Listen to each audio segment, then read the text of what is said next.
all my girls with me.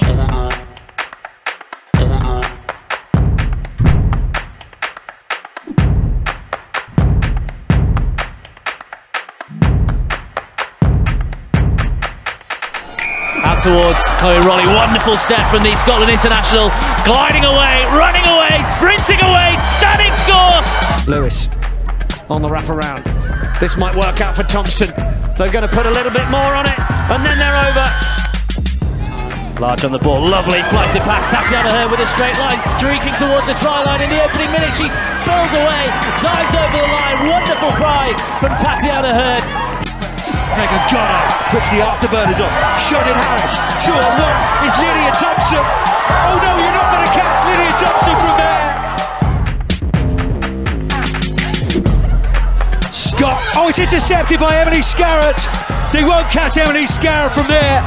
The long legs just eating up the ground. Oh, Chloe Rowley's making her way back, but she won't catch her. Emily Scarrett has been on fire. Carson again, she's having an absolute stormer of a second half. The Canadian international still going, gets the offload out. Lottie Clack bursts away from the tackles, gives it off. Carson again, looks around the outside, Packers with a hat-trick. What a score from Saracens. What a comeback. Ride with me, all my girls with me. Ride with me. Turnover by Malloy. And McDonald sets off. Claudia McDonald. Mack is back and in fine style. Oh, it's a fine strike.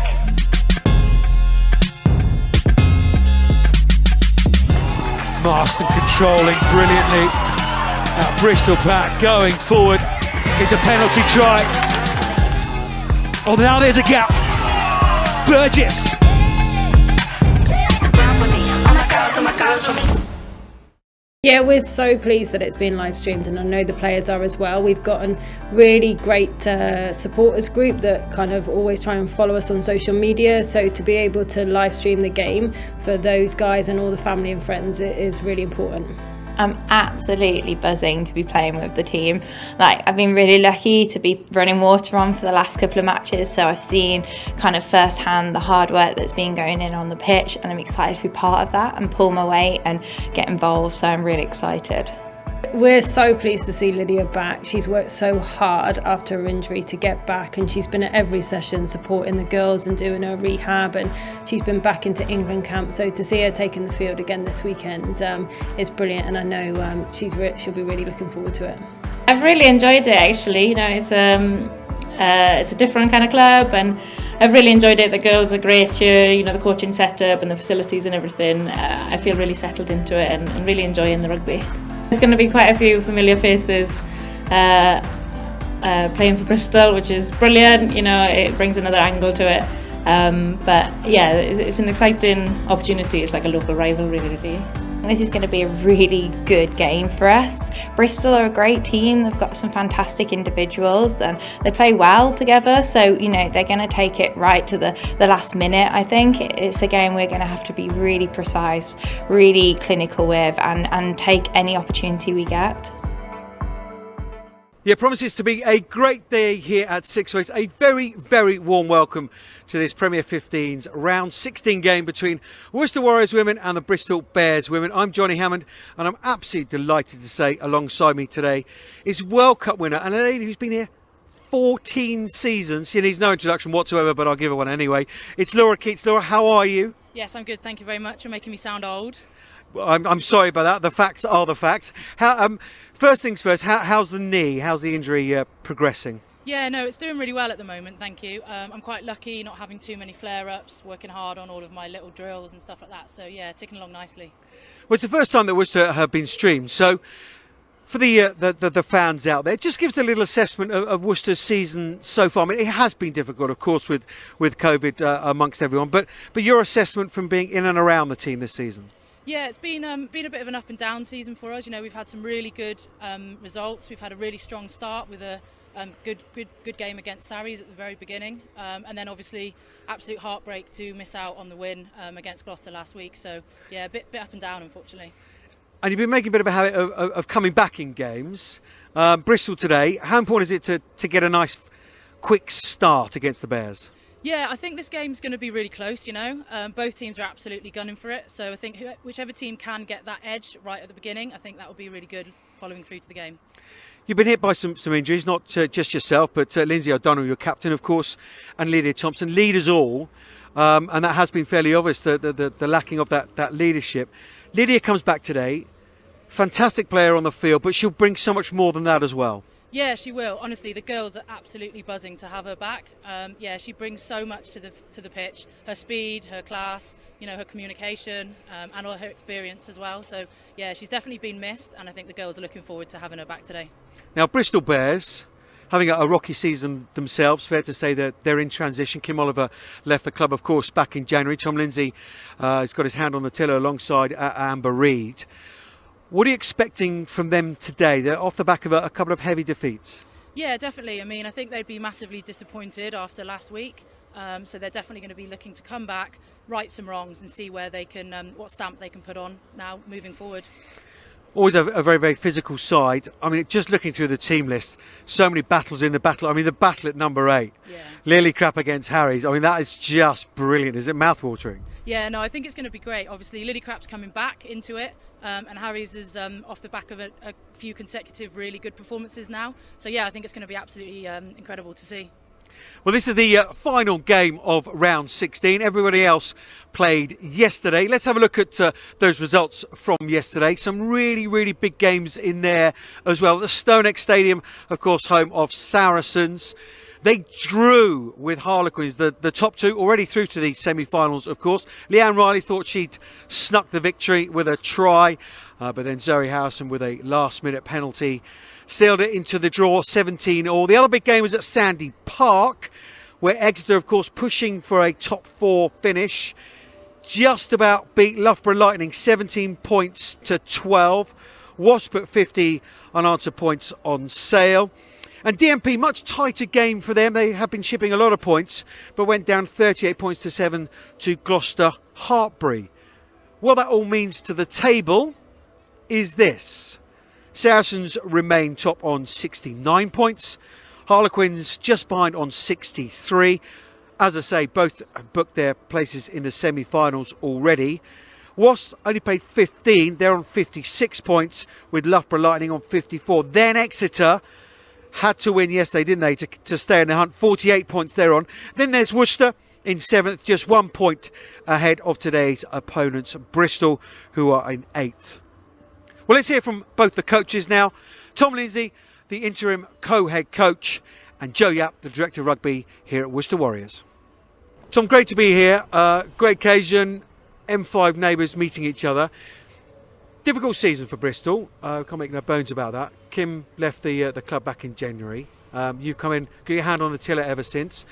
What have you been looking to work on since January? I think it's managing change is very difficult. It's especially in a high performance environment. So for me, it was the alignment of the staff, making sure everyone was on the same page, working hard to push each other, to challenge each other. And once you've got your staff aligned, I think that can definitely reflect onto the girls as well. And that's what we've really focused on. And now it's more emphasis on the girls going forward. Last couple of rounds, not the kind of results you'd like. What have been the work-ons this week coming into this game? I think it's just those little 1%ers that I've always talked about. If you look after the little things, the big things won't come into the picture. And at the weekend against Quins, we weren't on the money when it came to those little bits and pieces, the breakdown, tips, passing, communication. So, and against, as I said, any team that's worth their mettle, that Quins did, they used every opportunity they could do against us when we made mistakes. So it's about making sure we play in the right areas today, look after that ball. That ball's precious, and put pressure on Worcester in the right areas. Well, all the news in this part is Lydia Thompson returning, a World Cup winner. You've got the Welsh captain coming back into the side. Just what a lift is she going to give the side? Oh, Shui's a fantastic leader. She brings such energy to the group, huge amounts of physicality, and will make sure those forwards are running real hard into the contact and in defence, getting everyone up for the intensity and the actual physical battle. 6 points separates these two sides in the last 2 games. What are you expecting from Worcester today? More of the same? Yeah, more of the same. Worcester are at home. They're not going to want to lose here. They're going to want to come out. There's a lot of, as you said, it's a bit of a derby as well. We've got some ex-players there, some players here. So it's going to be a fantastic afternoon, and just looking forward to seeing the little micro battles between each position, to be honest. Great stuff. Enjoy your day. Thank you, same with you. Thanks. Joe, great to be here. First live stream for Worcester Warriors this season. Yep. Place has a real nice buzz to it, but just for the Worcester Warriors fans out there, just give us an assessment of the season so far from your perspective. In terms of results, a little bit mixed. We've kind of let a few games get away from us, which we're a bit disappointed in. In terms of performance, both on and off the field, we're really pleased with the progress we're making. Seems to be sort of slightly comeback queens of late. How important is a good start today, Joe? It's massively important for us to get a good start, because we need to come out the blocks. We know what Bristol have got, and we need to get on top early. We say you know what Bristol have got. What have they got? Where are they going to challenge you the most? They've got some really strong players, haven't they? People like Clara Nielsen, leads from the front for them. She's such a strong club player, so we know that she'll give her all for the whole time she's out there for the 70 minutes. People like Rowe in the back row, she's really physical, and they've got some players like Shuin coming back in, haven't they? So we know that they've got some really strong players on the field. that battle at number 8 is worth the. I was going to say worth the admission. Obviously, we can't come in, but. You've lacked some leaders. You've had some really, really bad injuries. Laura Keats, Lindsay O'Donnell, Lydia Thompson. But you're welcome back, Lydia, today. Yeah. Just what bigger boost is that for you? It's a massive boost for everybody, and especially her, because she's worked so hard. She's rehabbed so hard. She's been at every session. If she's not rehabbing, she's out there on the field helping the girls. So to see her back in is brilliant, and brilliant timing for her as well in terms of going ahead, getting prepped for the Six Nations. It's as important for her, and we're really pleased. Obviously, as a club, we get to see her out there today in a Worcester shirt. So what constitutes success today? If I'm honest, we need to get the win. Like, that's what we're aiming for. You know, we're 7th and 8th in the table, the two of us. So it's a big game for us. And there's no question we want to go out and win it today. Great stuff. Thanks for talking to us. Thank you. Enjoy your day.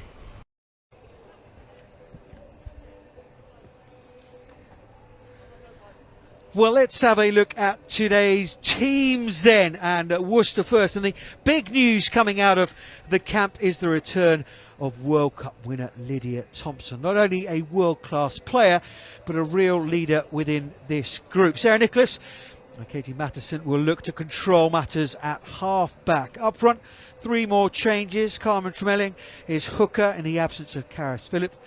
England's development player Flo Long is at 3. What a week it has been for her. Elizabeth Sherman locks in behind her, and Sinead Harris starts, having coming off the bench last week to score a hat-trick no less. Alex Cullender in fine form. A fellow Welsh international, occupies one flank with another England squad member, Alex Matthews, on the blind side. What a back row that is.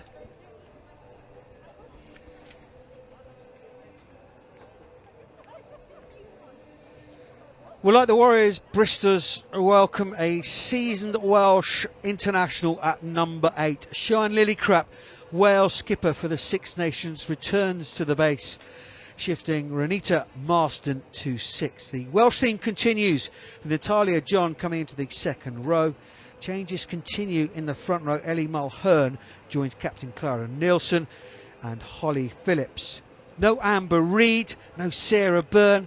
Big players out for Bristol, but there's plenty of responsibility then on the shoulders of Elle Snowsill, a real leader within this team. She's another in Warren Abraham's Welsh squad, as are wingers Courtney Knight and Jasmine Joyce.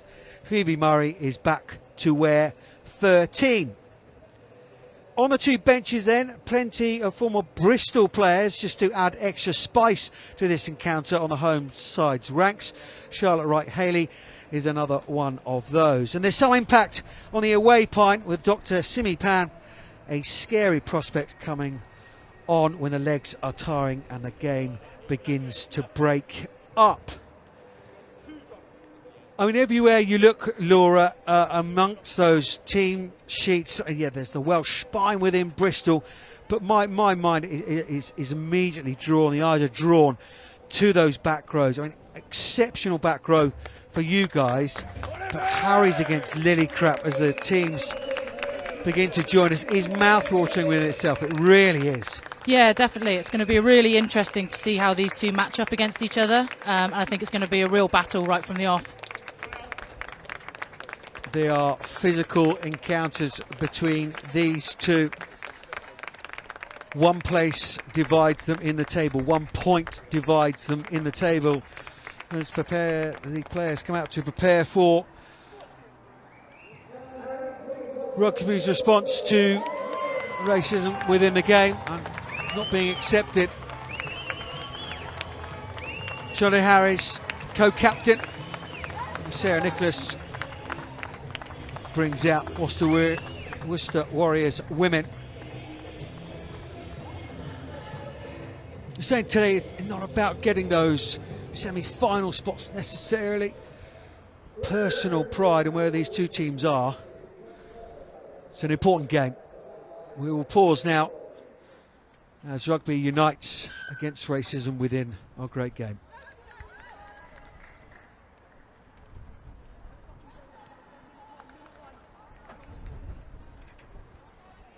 The formalities done and dusted. As we were saying, Bristol in a transition phase, aren't they? Applications for a new head coach, apparently plenty of interest internationally for the team. Some 40 applicants they're sifting through, apparently, shortlist. And Worcester as well. Joe Yap really getting her feet under the desk now, and COVID has halted some of the plans. So a big game for both, and it is Bristol Bears and El Snowsill who will get us underway here in this round 16 Premier 15s game here at Sixways. Wherever you are watching, a very, very warm welcome. Great to be coming at you. Worcester streaming this game, and it's an early mistake. It'll knock on. We're out there, Laura. That wind is strong and blustery as well. Yeah, definitely. Yeah, we were getting blown all around in it. I think just a little Your bit hair of was. yeah, unfortunately. I think with just a little bit of nerves there. I think she just took her eye off the ball, unfortunately, and that gives Bristol a chance right from the off to get stuck in. Burgess scrum half, and there's another mistake, and it's ball back to Worcester. Mended Laws, of course. Yeah, maybe just a little bit of a nervous start. Both teams are absolutely going to want to put their mark on this game right from the off, so maybe just a few early nerves you're seeing here. 62-7 lost to Harlequins in the last round, and 53-7 the round before that for Bristol. So some heavy defeats, but some patches of play which would have pleased Tom Lindsay and Amber Reid, the co-coaches. And of course that heartbreaking loss against Gloucester Hartbury for Worcester coming into this one. 28 points to 24. Callender and Harry's on the score sheet. Already mentioned Charlotte Harry's with that hat-trick. Loose pass, but we're playing advantage for the penalty.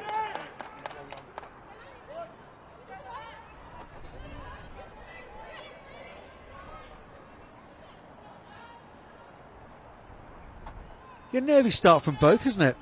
Yeah, no, definitely. I think it's both teams just trying to get a handle on it, but unfortunately, just like I said, taking their eye off on the ball and a few knock-ons there. Edge of the line shots, guys. Thank you. Player comes through, off the feet, and not moving.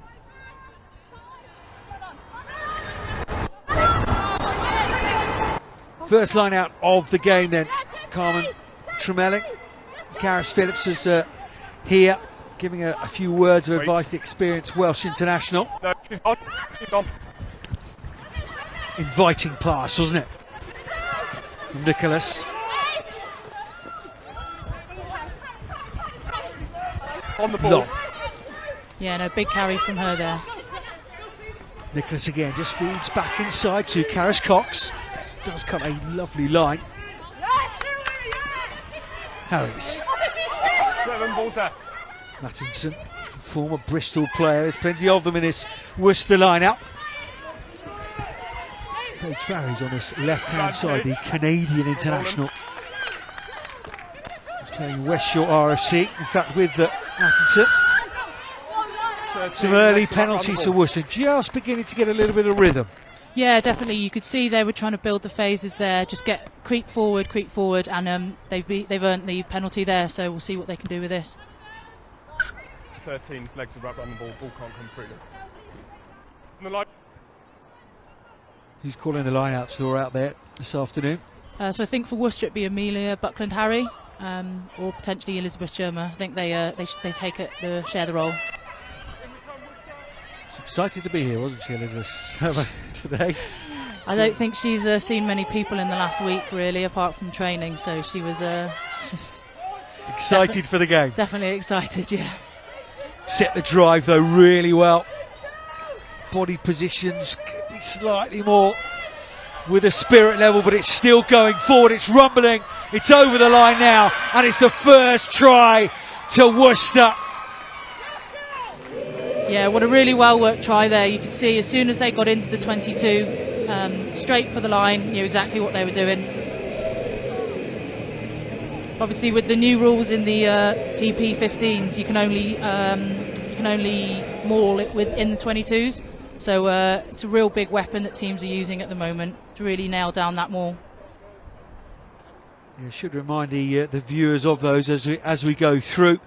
As you say, the driving maul only in the 22. We'll play a 70-minute game, of course.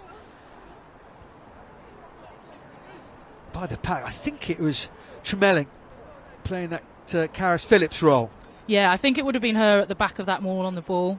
She would have thrown it and then come round to join the maul and just ride it into the try line. So yeah, they've done well with that, Worcester have.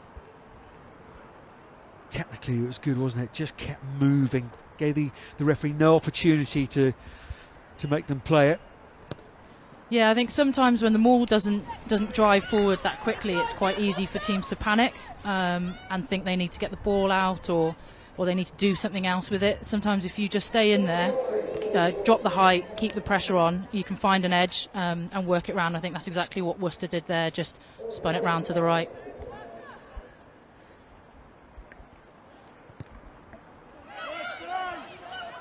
Snowsill. There's a good take there by Carol Thomas. She's been really good since she's come in, really stepped up with her leadership and experience. Faris. Oh, they're playing some lovely rugby now, Worcester. Oh, it's brilliant. Shekels. Oh, she's away. Down this left-hand side, straight from the restart. That's a wonderful score. Yeah, I think you can see what it means to the girls there. They're just really well worked down that try line, some really good offloads, some well-timed passes as well. And I think with Paige Faris, her speed is a real weapon, so that she has to, they have to come across, they've got a marker, and she did well to get that offload there. 10-0 already. It was beautifully worked, wasn't it, down this side? Some heads-up rugby and some lovely offloading ability as well. Looking outside, inside, and then back out to Shekels. A couple of scores of late against Sale in that comeback, and one against Exeter as well. Yeah, I think that just shows the importance of the support that's there around you. You're not always going to break the tackle, but if you can get your hands free, if you can get the ball off, and there's one of your teammates is there, it's really, really worked well for Worcester this time. Sarah Nicholas, 28 points so far this season, running about 58% off the tee. 50% in the last round against Gloucester Heartbreak.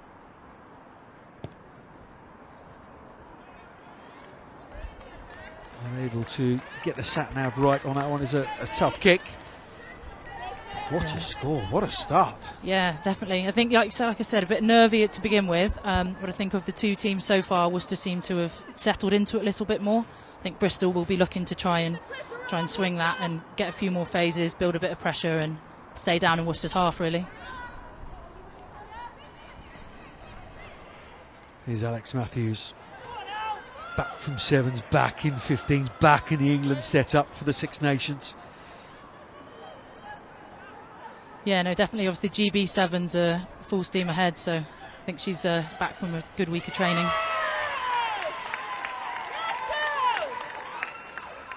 Getting that pressure in defence. I remember Gary Street. He was at Surrey Sports Park, and we had a coffee in the days when Gary Street was head of the Red Roses. He said to me, there's this young girl, sister of Fran, and he said, in the nicest possible way, she is a freak of nature. Yeah, she absolutely is, honestly. Younger sister of Fran Matthews, but the bigger one, definitely. Oh yeah, by some distance. She's just an amazing athlete. Anything she does, really, she just does it with ease. We'll be doing some of the pitch length, some of the tempos, and she'll just be flying. She's an absolutely phenomenal athlete. And she's so strong as well. You don't really want to run straight at her, that's for sure. Indeed not. And also one of the nicest people as well. She's very meek and mild, aren't they? The Matthews. Yeah. But yeah, once that white line is crossed, World Cup winner, of course, came on in the final against Canada, Stade Jean-Bouin, the youngest in the squad. Yeah, you just saw that line out there getting away from Worcester. I don't know if that was the wind or whether Carmen Tremelling had just put that a bit too high for them. So now we've got some Bristol attack. Lily Krupp, lovely offload. In the contact, and there's Phoebe Murray back in the side now. The under 20s captain Lily Krupp again. Nielsen. A little bit off the balls as well. Buckland Hurry. And Lily Crap, third time she's been involved in here. Here's Jazz Joyce. Yeah, no, Jazz is a phenomenal player. You don't want to give her too much space. I know Worcester will be looking to try and shut her down as quickly as they can. Calendar. And Johns now.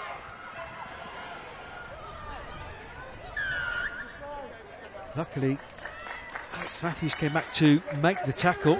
Yeah, I think try-saving tackle that was. If she hadn't have made it, Manon Jones would have been through, I think, through and under the posts. So that was one that definitely had to be made for Worcester, but a great bit of attacking play from Bristol there. It looks like they're now starting to settle in and, yeah, get a bit more of the ball and apply a bit more pressure. Yeah, it's interesting, isn't it? He said that their best passage of play. If you find my teeth, do Put them back in. Not that old. I know a good dentist you could see. Oh, I don't know about good.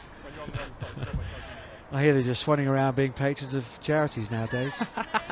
Yeah, no, very, very happy to be working with Dentaid. I'll get that one in there. Yeah, you shoehorn it in. Yeah. But I was just going to say, their best passage of play, and Shine Nearly Crap touched it 3 times. The leader's standing up to get in behind me. Ref's in the way. Yeah. Get in behind him. Yeah, I think Bristol will be happy to come away with possession after that. It just looked a little bit like they were uncertain of who that was going to. Again, I don't think it was necessarily the outcome of what they wanted with that. Again, attacking platform, they'd probably look to try and drive. First scrum of the game. There aren't enough scrums. I agree. All day long, please. Obviously, I have to mention Quinn's pushover try yesterday. You don't see that. We haven't seen many pushover tries in this Premiership, so yeah, great one for them. Bind. I'll mention the referee, Andy Wigley.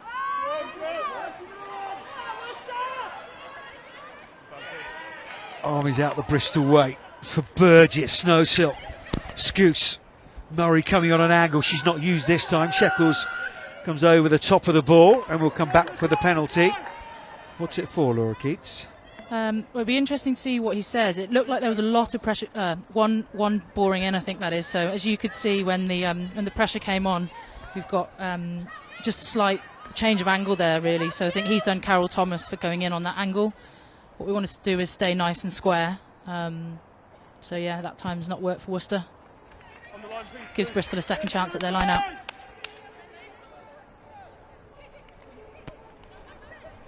It does, and it gives them the opportunity to drive forward as well. Who's the driving more? Yeah, it'd be interesting to see whether Worcester put someone up. They contested well. And Charlotte Harris. Yeah, it's definitely one up for discussion in terms of you're on your 5 metre line, you know, do you go up, do you compete, or do you stay down for the inevitable maul? It's obviously worked for Worcester there, putting 2 pods up, is just throwing the hooker off and they've got possession back.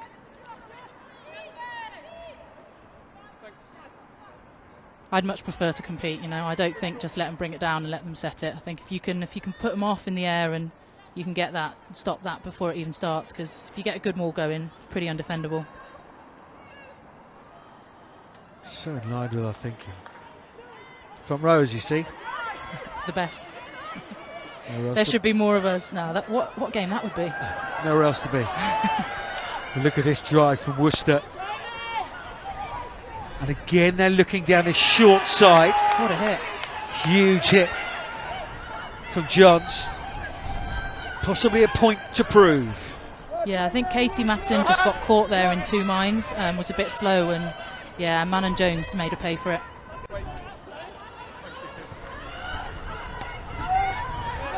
Straight down the throw of Lauren Smith, the Bristol fullback. Big dummy on the right hand side. Yeah, she had a couple of those already. She's a bit of a ball player. The Lady Birds has been developing really nicely over the last couple of months. Snowsill. Nearly Crap is used as a decoy. And it's Lucy Scouse, another England under-20s player. Yeah, you can see Bristol have got numbers here on the right-hand side. I think they'll be screaming to get it out, really. I think Worcester are a bit slow to recognise the overlap there. Murray. Johns. Drops that one. Katie Matten again. Thinking two minds about that, wasn't she? Again, because she'd been hit so hard last time. Don't think the referee helped her when she did get smashed. Nicholas takes it quickly. Just in two minds. Katie Mattinson. Now where's this one going from Sarah Nicholas? Not all the way over the dead ball line, otherwise it would be a scrub from where she kicked it. It's a 22 dropout. Yeah, that's definitely too far as to what she was aiming for. I think what she's gone for there is a bit of a surprise element, catch them off guard, but unfortunately she's just overcooked that one. What a great kick. Huge kick. Here's that hit again from Manon Johns. Again, it goes over that try line. Yeah, you think if Worcester can keep a couple of those kicks a little bit shorter, then they can really get their chase on and pressure Bristol, whereas kicking it a bit long, it just gives Bristol the easy out there. So I think they'll want to just drop those a little bit.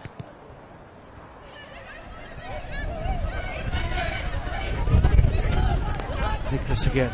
That wind picks up again. Yeah, it's a good job we're weighted here in this little shack, or we'd be on the pitch by now. Yeah, we are literally in a garden shed on top of the stand. This is plush, what it used to be, I can assure you, a few years ago. It's COVID safe, don't worry, we've got a big screen between us. Yep, means you can't see the actual television screen we're trying to commentate on, but not to worry. Here's Nelson. Yeah, you can see what Bristol were trying to do there. They had a bit of an overlap and just trying to play it through the hands as quickly as possible. Worcester rushed up in defence to shut that down. Some big hits going in, eh? Said it was going to be physical. Burgess slips through. She'll need support now. Finds it from Snowshield, who can't take that ball with her. You can sense the annoyance. Yeah, again, Snowshield. a bit of a let off for Worcester again, because I think if she catches that, she's through and under the post. So Worcester pretty lucky so far. Couple of occasions, must have got those line breaks. Just unable to make anything of them. Yeah, you can see some gaps starting to open up now. Joyce between the two flankers, not for the faint-hearted, that challenge. Bit of clever play by Jazz Joyce as well there, just releasing the ball when she's tackled and picking it up when she wasn't held. So Mattison has to deal with Lauren Smith, who's for the dummies this afternoon. Manon Johns, 21-year-old, 10 caps for Wales, not required by Ron Abrahams.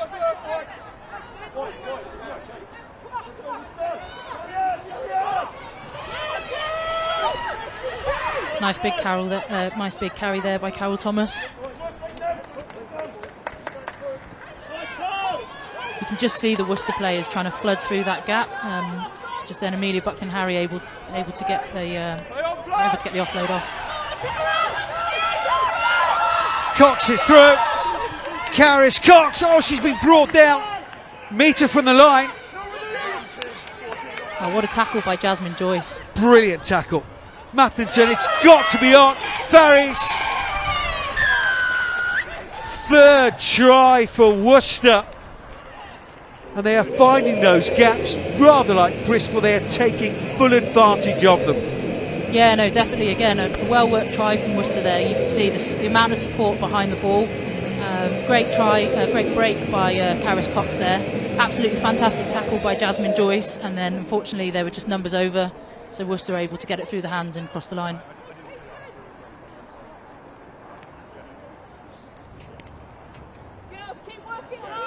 Katie Matten throwing the long ball over the top to beat all the players. She knew she had to get it out there as quickly as she could and safely as she could.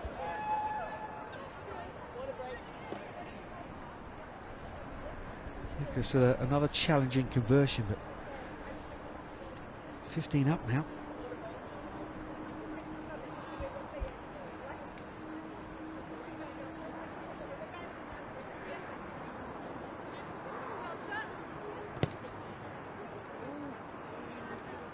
Yeah, that one's just swung wide, isn't it? Across the face of the post. Here we see the break. It's a lovely angle from Karis Cox. Yeah, no, the timing of the pass just as she was coming really flat to the line, just out of the vision of the defenders there, so she's done well to get through that gap. The water break we have now, and then it's the wide path from Matheson, and Farry's no problem at all dotting that one down. Funny, things just seem to be clicking for Worcester. There've been patches of that in the last few months, for the entire season really, but I spoke to Joey up on Friday. She's saying, yeah, that consistency, that word consistency is in big bold letters on the whiteboard. Yeah, definitely. It's something they've really focused on since the Gloucester Hartbury game last weekend. I think they were, like you said, good in patches, but what let them down was that consistency. And I think the message this week has really been, if they can up that, if they can increase the periods of play where they're hitting what they want to do and get that consistency, then the score will take care of itself really. So definitely a focus that's been in the Worcester camp as well. Already mentioned Lindsay O'Donnell. Terrible knee injury against Harlequins. Of course, the lady next to Laura Keeks with her ACL injury. Karis Phillips, Laura Brinkat, Kaz Britnell as well. Those two with a couple of knocks, both in some really, really good form. No Heather Fisher today as well, so plenty of big name players for Worcester. A few missing for Bristol as well. We'll get into those in just a second. Yeah, definitely some knocks and some niggles creeping in. It's been a long season, hasn't it? But I tell you what, to give some of the younger players, or some of the other players, a chance to put their hand up and show what they can do. It just opened up, didn't it, for Megan Varley? Yeah. Flo Long. Pick and go. Now an England development player. Yeah, she's done well, hasn't she? She's not delivering or pasteurising milk. Yeah, she's got an interesting social life. Lovely offload, brilliant, fabulous angle. Calendar. Yeah, great switch of play with the ball then, just so she could get the handoff as well. Wasn't as effective as I think she would have liked, but great skill to switch the ball there. Lovely hands inside from Carol Thomas as well. Or CT, as you would know. CT, yeah, sorry. See, I would have, with the nickname, I would have gone for Scan, just take it on another level. CT Scan. I might try that. I'll see if she gets it. I'll start calling her Scan and see how she responds. I'll let you know. Don't say it came from me. I think she'll think I've gone crazy, but I'll try it. Gone. Nielsen. Going. It's an issue. The Bristol lineup, if they do win it, it is a nice solid ball, and Marston is smashed by Alex Matthews, and then Lillicrap is taken by Varley.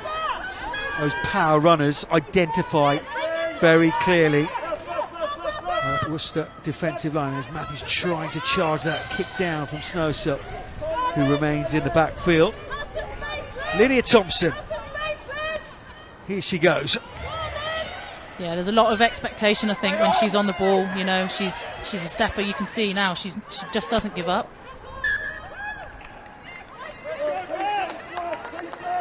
Okay, one way and then the other. Just try to offload the ball. A little bit eager. You've been out for a while. It's difficult, isn't it? Yeah, definitely. I spoke to her before the game, and she was just saying that she just wants to play.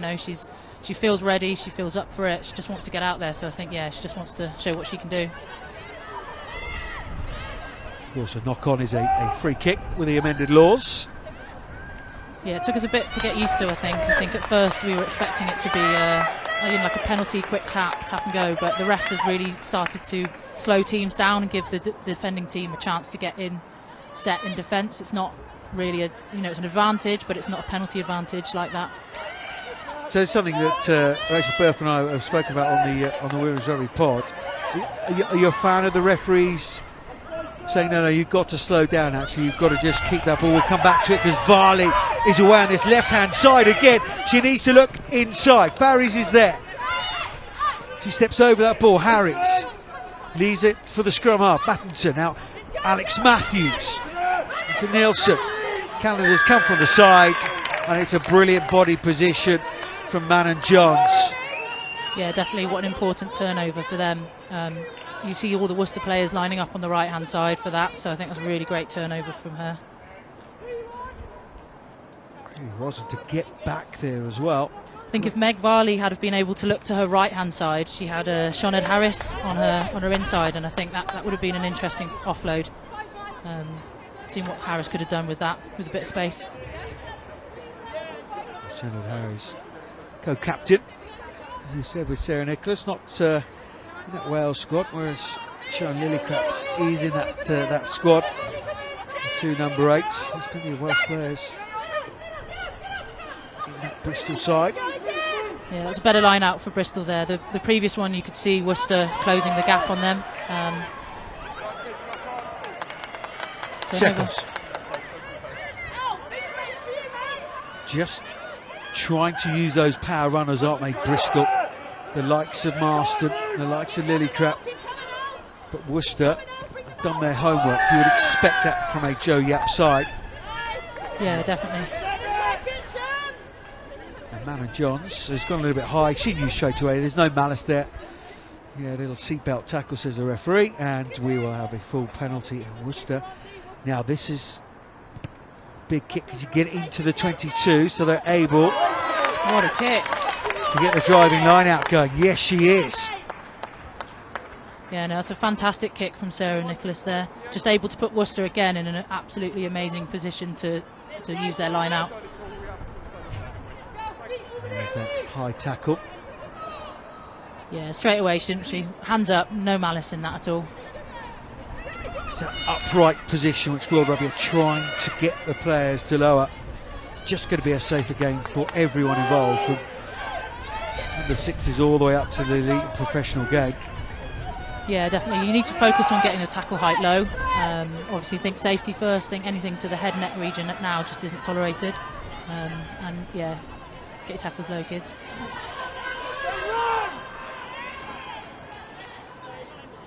Done well Bristol initially just to bring that driving line out down. Marston is working hard in there, but these with the juggernauts, the millimetres, the centimetres are eaten up by the forwards. Alex Matthews is in there.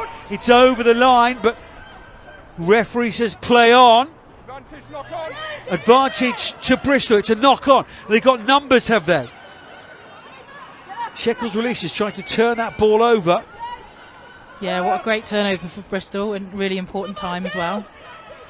Natalia John. I think Bristol are going to want to clear from here, really. They've been under a lot of pressure. I think they might look to clear. An advantage coming from the knock-on from Worcester. A missed opportunity, I'd say, for the first one for Worcester Warriors this afternoon. Yeah, definitely. I think they'll be a bit disappointed that first off the line out came down and the ref deemed that, you know, no penalty, nothing there from Bristol. It just collapsed. So I think we'll still be a bit disappointed that they couldn't do exactly what they did, 20 odd minutes ago.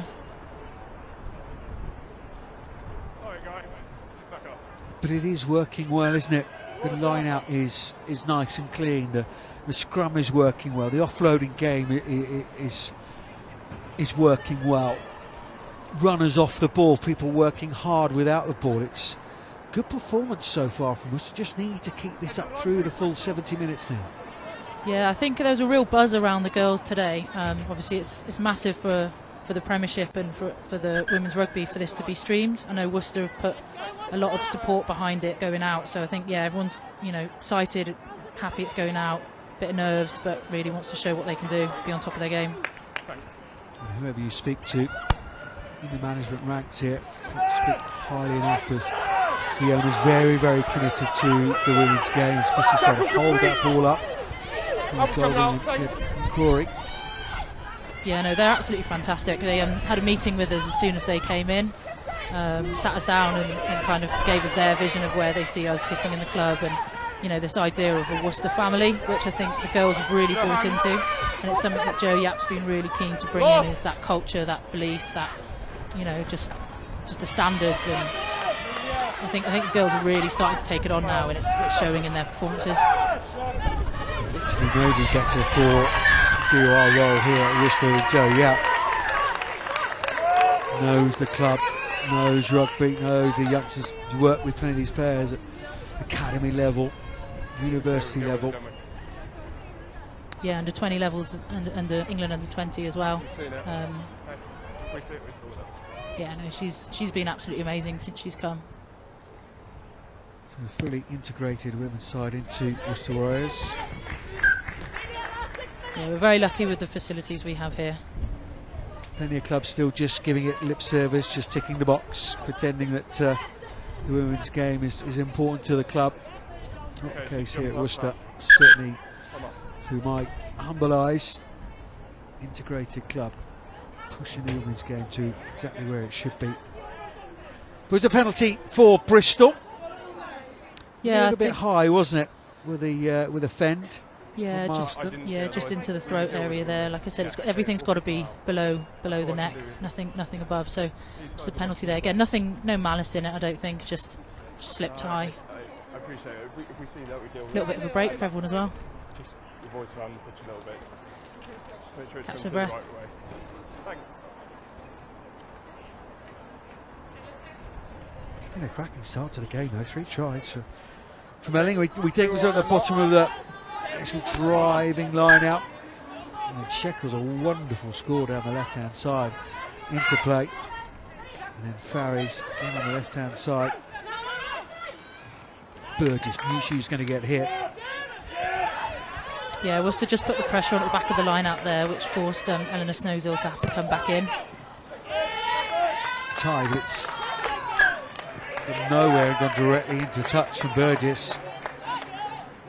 But that comes from the forwards not delivering ball on a silver platter. And that's, you know, Laura Keach, that's how scrum halves want it, on a silver platter. Yeah, sort of a tea towel over the arm, in white gloves. Yeah, glass of wine. You've not got a pod up to compete. Yeah, you can see at the back, you can see both teams there flying out the back of the line there, just trying to put the pressure on that 9-10 pass. Carol Thomas over the top of Holly Phillips. She would have enjoyed that moment with 2 loose heads.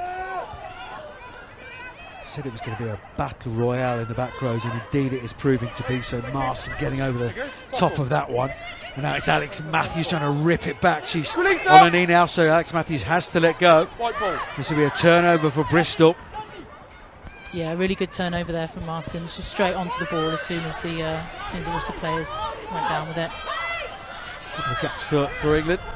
Advantage knock on. In the autumn of 2019, the former centre.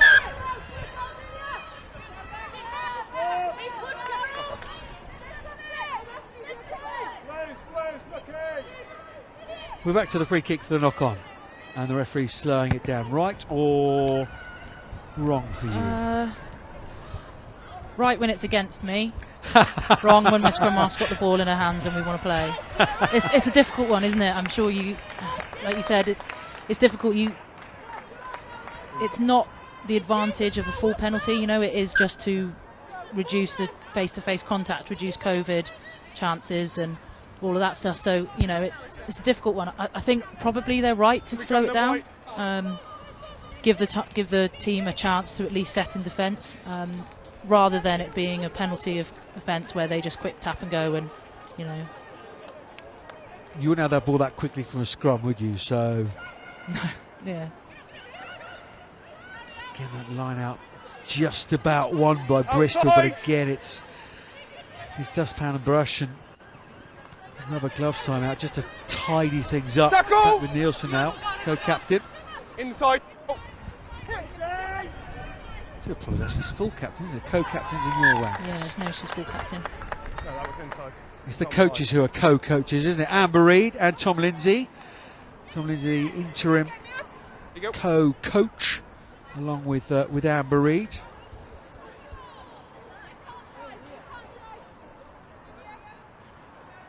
Yeah, very brave of late, Amber Reid, coming out and talking about her issues with mental health. Yeah, no, definitely. It's so needed at the moment, isn't it? Such a hot topic. and it needs more people to come out and share their stories. 100%. Got to be part of the norm of the conversation. There's so much preparation physically in rugby. No hands! There's that mental preparation. Well, off the soapbox and back to the game. Here's Flo Long. Somebody's so different. I was just collision. What a week she is having. Mattinson and Nicholas and Thomas. She always takes that ball at pace, doesn't she? And it's flicked up illegally. Ripped up on the floor. He's ripped that ball away, man. And Johns. Yeah, open side eyes, didn't she? Looking at the referee, say, "What? Me? No." Yeah. She's not holding back in these carries, is she? No, Scan isn't. No. Scan, it's going to stick. I like it.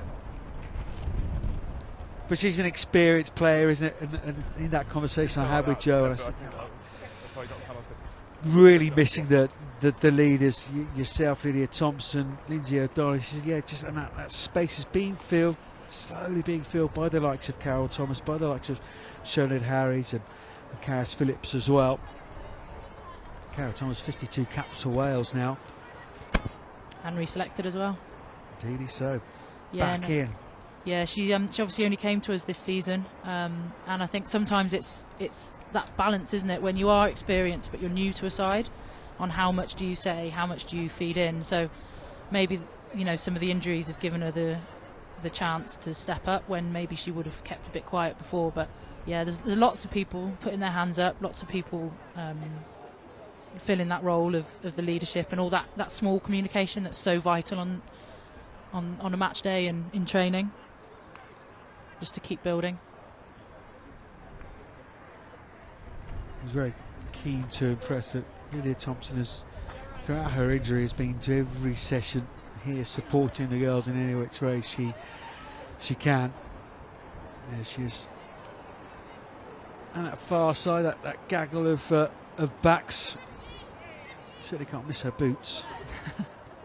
Yeah, no, I think that's so. She knows where she is at all times when she watches it back.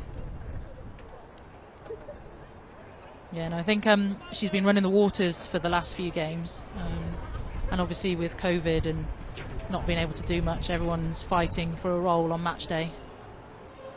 She's something to do. Yeah.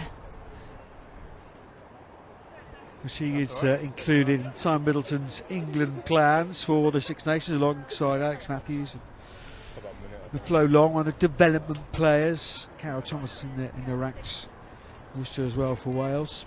For Bristol, Amber Reid, Sarah Burnbuck, who's injured. Lily Crapp is there. Johns, who I said earlier, she hadn't made the squad, so apologies for that. Jasmine Joyce is there as well. Snowsill, Knight.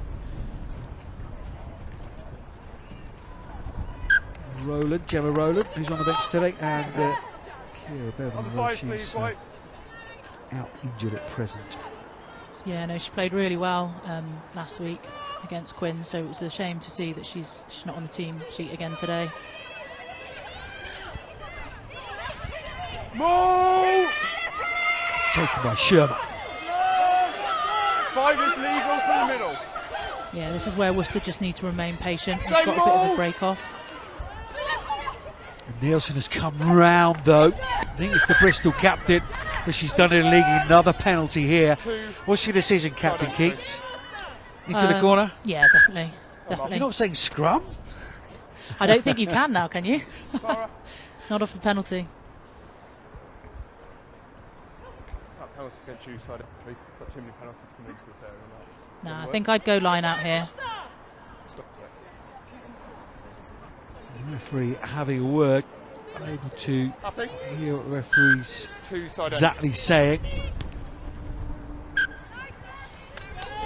It's one of those, isn't it? I think Nielsen had to come round in her eyes and seal that ball off, because otherwise the Worcester players were trotting over. So she'll probably happily take that penalty and gives them another chance to defend. Bristol don't challenge the line out, unlike Worcester down at the other end. No, this drive is coming. It's shunting to that right-hand side now. It's splintered off, twisting and spinning over that line. It's another try for the home side. who is underneath the pile. I think that was Carmen Tremelling that just peeled off the back there, but we'll have to check and see that. He's definitely white boots. Only able to see that, and I think you're right. It's Tremelling again. We make that her second try of the afternoon. It's a good job she scored that because she went off on her own. So she needed to score that. Otherwise, I think the other forwards would have been having a word there. But yeah, great finish. She's just wormed her way around, hasn't she? Yeah, well, you look at the leaderboard in the Premier 15s. There's the likes of May Campbell, of course, like Davis. There, Karis Phillips has scored a few tries of late for Worcester in that position from the line out. Throw the line out ball. Yeah. Come back round and you're there to receive. Yeah. Sinead Harries as well has just jumped into that as well. I think she was in the top 5 as well after her hat trick from last weekend. Off the bench. Is it a silly question to ask you if you've ever done that? Many a time. I think I've scored a grand total of about 5 tries in my career for saying I've been playing for about, well, since I was 15. It's a long old career, unfortunately. Nicholas gets one over, adds the extras, a little pat on the back from Sherman as well, and that signals half time. We're at half time. The first half was utterly whizzed by. Some brilliant rugby, and mainly for the team in blue, the home team, Worcester Warriors. A fabulous first half effort from them. Yeah, definitely. I think for me, you can see Worcester celebrating everything, and Bristol walking in now just seem a little bit deflated. So it's going to be how they can go back in at half time and turn that around to come out all firing, because you know this could be a game of 2 halves. Well, of course, it absolutely could be, and the comeback that the Worcester have had over the last few weeks, you don't count it out, but this is a bonus point. The 4th try in the bag already. It's 22-0 to Worcester over Bristol Bears Women at half-time here at Sixways. Let's have a look at how that first half shaped up then, with the help of Laura Keats. And it was a nervy start from both teams, a few knock-ons and what have you, but it was Worcester who got into their stride earlier on. Yeah, you could see as soon as they went to the corner with this one, you could just see there was an air about them. They knew exactly what they were doing. I think they've been in this position a number of times in previous games and not converted. One of the ones that springs to mind is Loughborough, away to them. They had the opportunity and didn't cross the line there. So I think, yeah, a lot of clarity and a lot of consistency is what they're planning on. So have a look at Tremelling at the back of this. We think she was a player to dot down that right hand side. She got the ball now.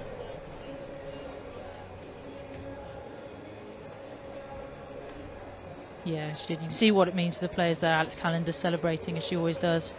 And then Bristol restarted, and this is exactly what came back at them. Yeah, I think the previous restarts, Worcester had, like you said, a couple of knock-ons after that. Just goes to show when you retain the ball and you spin it wide, teams expect you to run straight back at them. And then just the support from Worcester there to flood that gap, and Sheckles is over. Yeah, she's been hard, physical runner. She's deceptively quick as well. Yep. Yeah, you think she's all just power and physicality, but there's some real pace there. But this is lovely interplay, it really was. Yeah, you got forwards and backs working together, linking together, knowing the spaces on the wing. And then, yeah, just the support from the players is great there. But there's 4 or 5 opportunities there to muck that up, 2-on-1s. And we see time and time again, men and women's rugby, it does not matter. Simple 2-on-1 being messed up, but that was beautifully done from Worcester. Yeah, they really had a bit between their teeth after that. Yeah, no, definitely. Perfectly weighted pass there by Meg Varley. She just draws the player on, and I don't think the Bristol player sees Karis Cox coming through. She's able to cut a really nice line. Great try, saving tackle by Jasmine Joyce there, but unfortunately for Bristol, it wasn't. They weren't able to stop the momentum from there. See several players lining up for Worcester here that are all putting their hand up to receive that ball, but I think as soon as Katie Matheson had a head up, I think she knew Paige Farris would be on the wing there, so she knew if she got it out in that space, Paige would be able to finish. Had a wee look right and then flung the ball left, and Paige Farry, the Canadian international, says thank you very much indeed. Try against Bristol. Yeah, this one's very similar to the first one, isn't it? You see Worcester know exactly what they're doing when they're in this part of the pitch. Seems to be quite good clarity on what's happening, and like I said, if Carmen hadn't scored that one, she'd be in big trouble. You're technically really good, where Bristol's line out is wobbling and creaking and not quite sure of it. Been a very, very good line out. Tremellick throwing her arrows very nicely. Sherman and Buckman Hurry controlling the matters as the jumpers, and that was try number 4. And Sarah Nicholas got the conversion as well to make the half-time scoreline 22 points to 0. That's very nice viewing, isn't it? Yeah, no, it's been a cracker of the first half so far. Like I said, a bit nervy to begin with, but once both teams settled in a little bit more, yeah, no, it's been some really good rugby. A huge amount of physicality throughout both teams.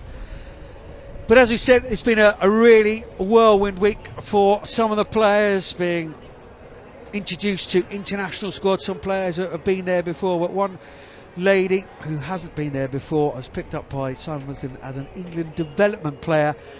Here's a little VT on England's newest player, Flo Long.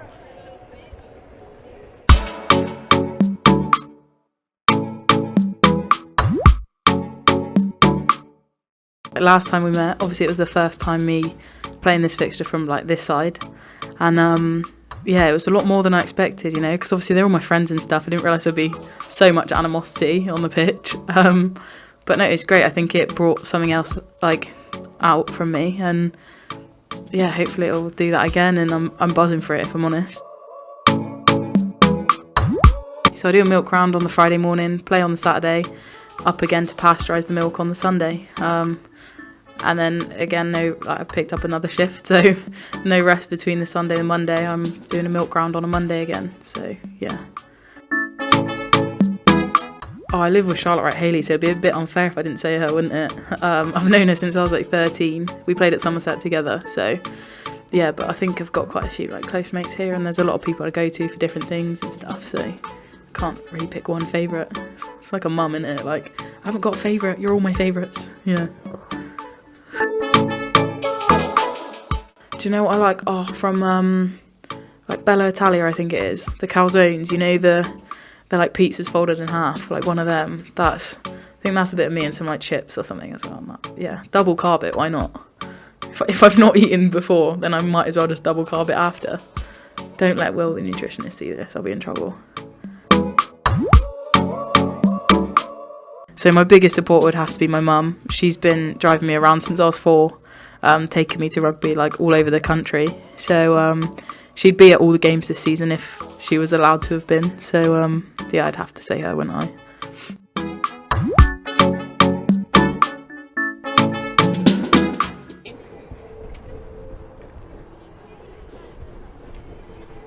It's great insight, isn't it? And it's a brilliant way to sell the game, to get people engaged with players. I mean, she's asking for extra shifts to deliver the milk, to pasteurise it. What kind of character is she, Laura?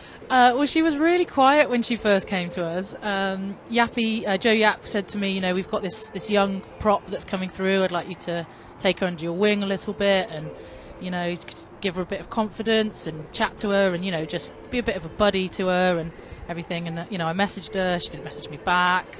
Messaged her, and you know, but no, she's really quiet to begin with. But I think really over the last few months, she's really come out of her shell, and it's really good to see that she's getting the call up. You know, she's played under 20s.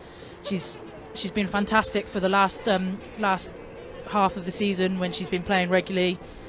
Really good ball carrier, and a bit nuts as well, which I think, you know, kind of goes with it. Can say, yeah, it goes with the territory being a front row, former Bristol player, so to be enjoying today. But I mean, what a person! I don't want to blow too much smoke in your direction, but what a great person to learn behind as a World Cup winner. But Yeah, as you say, her ball carrying ability, being I think she's a former back rower, isn't she? Yeah. So that ability to carry the ball, which is the way of the modern front row forwards nowadays. But yeah, a really excellent week for Flo Long. I think 19, 20 years of age, so she's still got a huge... She's only a baby, isn't she? Isn't she just? Yeah, absolutely. And she's strong as well. I see her in the gym and at Worcester, and yeah, she's incredibly strong. So yeah, she's got a good future ahead of her.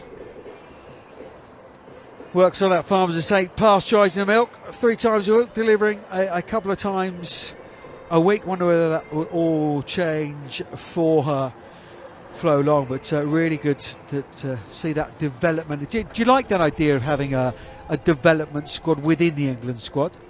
Yeah, it's a really good idea. I mean, they obviously used to have the A's, so you know you'd kind of go through the pathway. You'd get under 20s and kind of a little bit of a safety net there, and then you'd get called up to the senior squad. You'd have the A's, and again a little bit of a safety net, where you're around the players, you're around the full full international players. You're learning from them, you're training alongside them, and you just everything, just learning. And I think it's really great that it almost seems like they're bringing that back. I know I was definitely a bit upset when the A's weren't able to carry on. So I think it's just missing that gap from that jump from the under 20s to then going into the full international.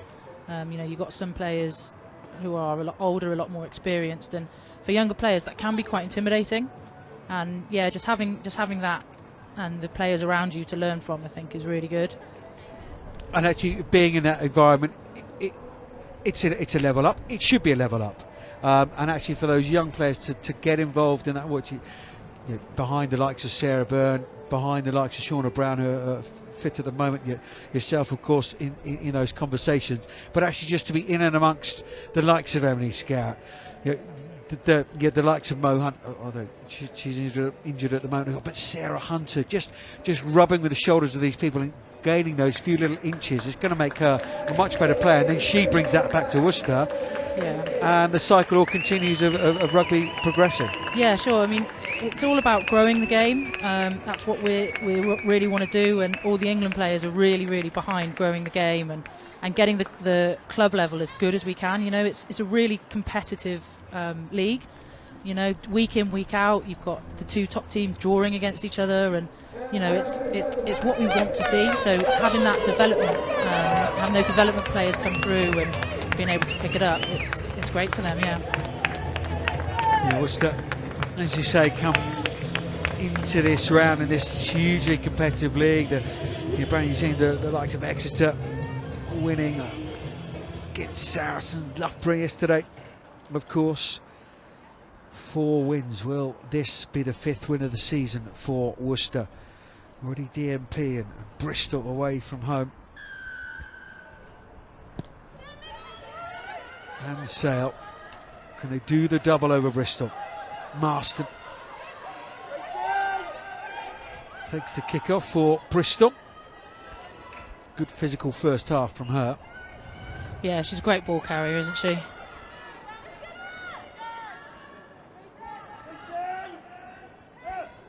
She had issues, as many other disgustingly have, with social media.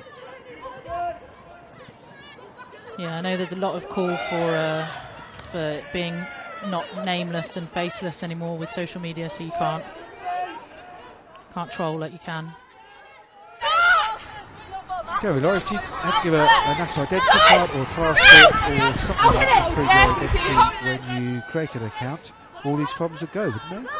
I'm not sure about all of these problems. I mean, there's a lot of them. Yeah, I mean, people have said that the comeback arguments to that is it takes away freedom of speech, it takes away some people who maybe can't, like the whistleblower effect, and it takes that away. But I think when you've got some people just spreading hate, what's the point in that? I've said a few times either on the podcast or in commentary. If you're not a fan of women's rugby, either shut up or just come and have a conversation with me. No problem at all. I shall like you. Wait for. Thanks. Cox. Excellent break for the Farriers try in the first half. Mattinson just took too much time over that. Phoebe Murray was there. Burns was there as well for Bristol. Nielsen now the captain. Trying to squeeze her way out of that. Johns.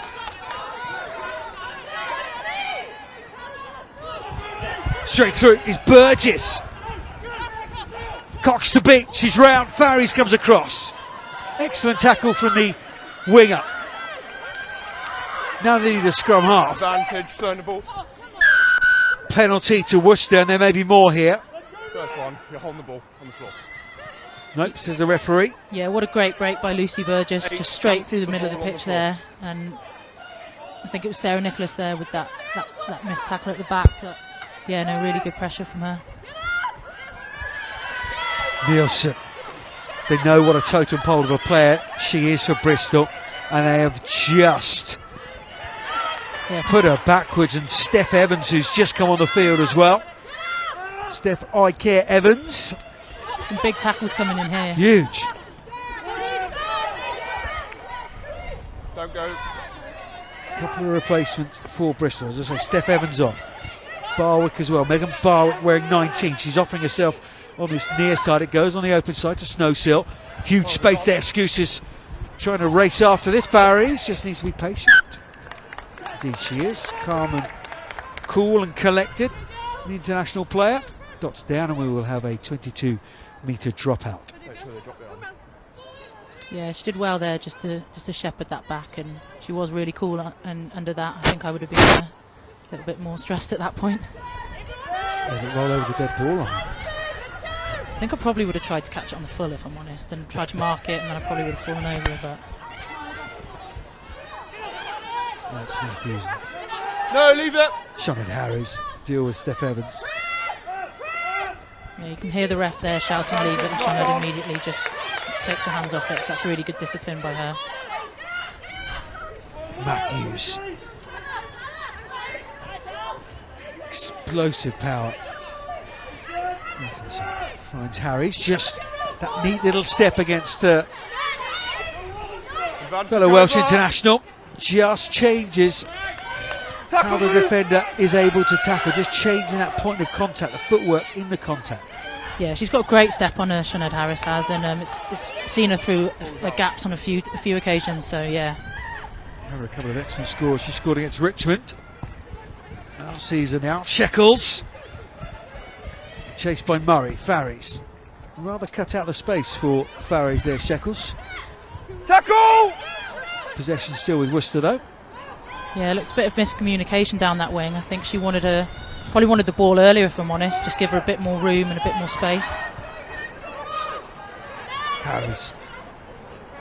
Another run from her. Varley. Oh no, just everywhere, isn't she? There's some superstars in the back row today. She is putting her hand up and saying, why on earth am I not in that Welsh squad?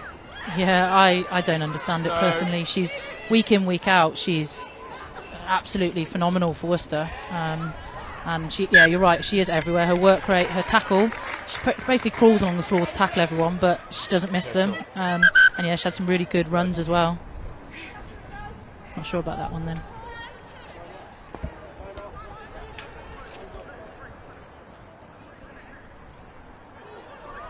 Just a little bit of break. I think it's Carol Thomas, isn't it? Just down. Scan.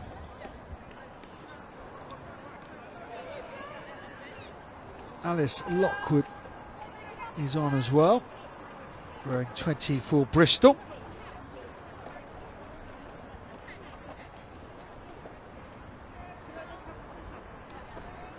I think you're up to date with all the subs.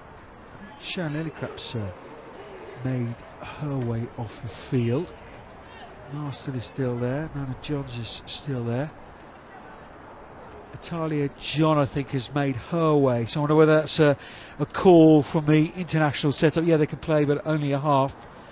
May be the case. Just this near to a Six Nations, of course.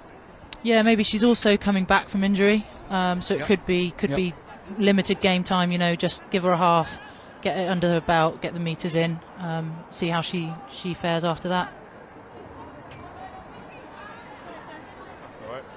with Carol Thomas. I think it's a contact lens, is it? I don't know. My eyes aren't good enough to see that side of the pitch. Where's your binoculars? Try scanning. The mobile eye scanner has come on down Carol Thomas's farm. Enough now with his scanning jokes. Burgess. Bristol, they're still trying things, aren't they? Plenty of heart in his team. And that from them down the years. Jasmine Joyce wants to take it quickly, but Megan Barwick is down. Tackle off the ball. 11. And Farries sent her marching orders, taking a player off the ball. Yeah, I didn't see that. I have to. That's made it slightly easier for Bristol. 15 against 14. Yeah, I'm not sure that's what what Worcester would have wanted. They are on 22, yeah. You know, they've. Here we go. Right.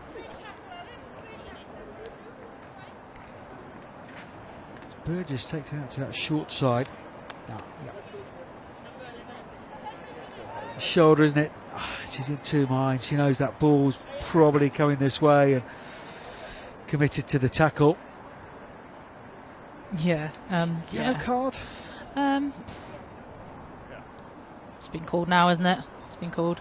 Oh yeah, I think, like you said, I think she was anticipating that the ball would have been passed, and she's unfortunately just timed that wrong there. So. Yeah, so yellow card for tackle off the ball. Referee made the decision very nice and quickly and firmly. Communicated it well to the players. What Worcester got now? Can Bristol, who have? Yeah, there've been line breaks there, haven't they? The attacking intent has been there. The accuracy at times has really been letting them down. But with that tiny bit of more space in the defensive line, it's a really important 10 minutes for both teams. Yeah, it's going to be interesting to see how Bristol capitalise on this. Obviously, they've got pace. They've Jasmine Joyce and the other backs that they've got in there. They've got pace to use. It's whether or not they can get out to the wings and get this overlap.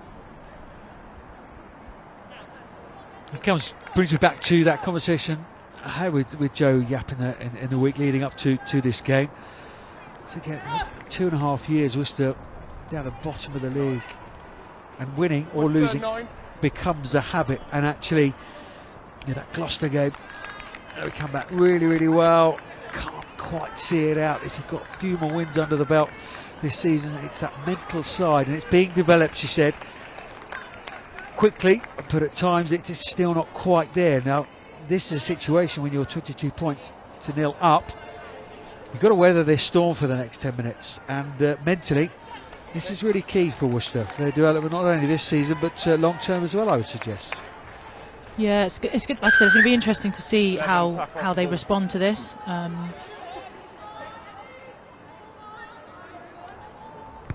We're back up and running anyway. Barwick is back on her feet. Brooke Bradley has just come on the field.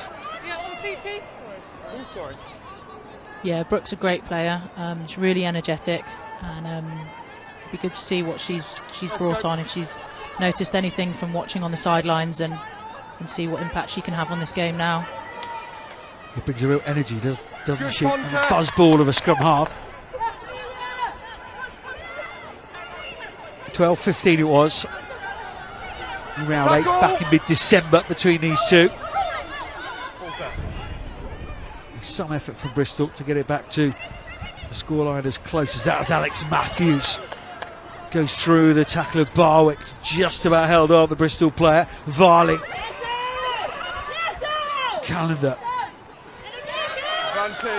Burns just put a body in the way, and in the end it's turned over with a turnover ball for Steph Evans to deal with. Burgess, Smith now straight through the gap. Will she need any support? Yes, she will.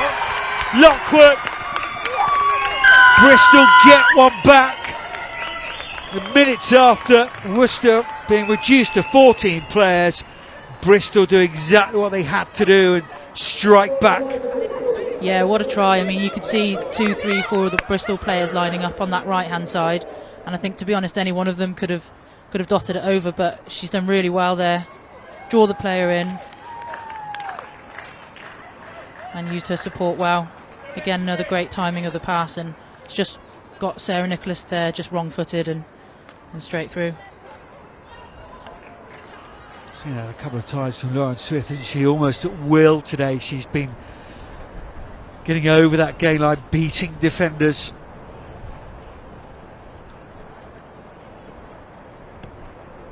A couple of show and goes as well, just to get that extra metre. Yeah, she's been exciting to watch. Snow Sill adds 2.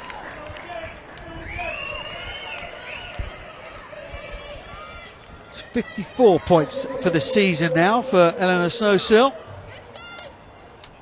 I think just before that, Alex Matthews was creating her own highlights reel again. She had a fantastic carry and the bump off one of the Bristol players, and then a phenomenal tackle was when she got straight back up. So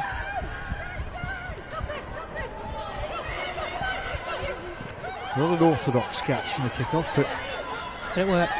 Certainly worked. They all count. Nielsen, Marston, great hats. Joyce, Jasmine Joyce will cut inside here. She's got so much pace. Lisa got back up. And again. Yep, clever play there by Jasmine Joyce. Bright and clever. We've got Simi on now. Simi Pat, just come on, Dr. Simi Pat. Straight through, Simi Pat. She's so exciting to watch, isn't she? Alex Matthews trying to turn that ball over. It's Burgess is there as well. Now who's going to commit to this and get over the top? It's Worcester. And it's Bradley who tries to clear, but only as far as Knight. Knight against Lydia Thompson. Thompson shows her the outside because she knows she's got the pace. Burgess arrives now. Bristol. That yellow card has certainly inspired them. As Pam goes through, Harries is there to meet her. Yeah, she's got such power, hasn't she, Pam? When she's on the ball, she's breaking tackles left, right and centre. And it's Smith again! Oh, Smith! Brilliant from the fullback! The show and go, the touchdown, and it's 5 more points for Bristol. Yeah, what another fantastic try by Bristol. Yeah, you got Pam and all of them celebrating that. It seems like Bristol have picked up a little bit. Like I said, when they went in at half-time, they were a bit heads down, but it seems like they've turned it around at half-time, and you can see they're really celebrating it now. Said what an important 10 minutes this was going to be for both teams. Worcester could just hold up, play it back on the field, whether Bristol could respond, but there's been some great energy from the bench as well. Steph Evans has come on, a few carries from her. Simi Pam, an immediate response from her. We expect nothing less. Yeah, no, definitely. Obviously, she scored that fantastic try against Sale, where living every prop's dream, I think. 50 plus metres run in, you know. So yeah, it's, like I said, it's going to be really interesting to see if Worcester can grab hold of this, and they need to just see the rest of the yellow card out and stop Bristol scoring. Someone's just metaphorically just put their foot on the ball. Calm. That's going to slightly help being territory rising in the right place. So we're still just on Bristol's 22-metre line. Yeah, they just need to, like you said, just grab hold of the ball, keep it for a little bit, calm it down, because at the moment Bristol are looking really dangerous when they're on the ball. So Worcester need to get back control of this unless they want a lot more tries running in. Yeah, it's a less smiley Laura Keats in the second half alongside me in commentary. Nervous smile. Yeah, Bristol's line out working then. Yeah, isn't it amazing, isn't it, how tries, a couple of things go your way, and then all of a sudden a line out which has been creaking, and that's being polite in that first half, is working. Yeah. So Sil finds a good touch and move up the field. Yeah, you can see the Bristol players now, they've just started to widen a little bit, try and use that space a little bit more. They're very aware of the overlap. Then 2 or 3 of them screaming for the ball, and decided to go with the safe play, Eleanor Snowsill. Here we come, jumper. we come. 12th year of being an international player. And Snow Silk. Wait. Okay, stop. You go again. You can't hold the player up in the air. It triggers them to... You've got to wait. Straight back down. Okay? I want me lift and come back down. Lift and straight back down, okay? In the first half it was closed. That's not acceptable. Just about hear the referee there. Hard up, hard down. Yeah, he said Worcester have held the player in the air for too long. Like I said, I think because teams are flying off the back and they're cutting out that gap between the 9 and the 10, Worcester are just trying to slow that down, catch them offside. Harry's again that footwork. Lock with the latest try scorer for Bristol is there, Varley. A couple of steps. Marston just about gets hold of with Nielsen in attendance, the captain. Thomas. Big hockey for South West Wales, didn't you know? I didn't know. Yeah. Just a little bit high. Nicholas knew the penalty was coming, or we'll certainly give her the benefit of the doubt. It was just a little bit high. Shannon Harris made sure the referee had seen it though. Yeah, of course. You can see Worcester have just tightened up a little bit.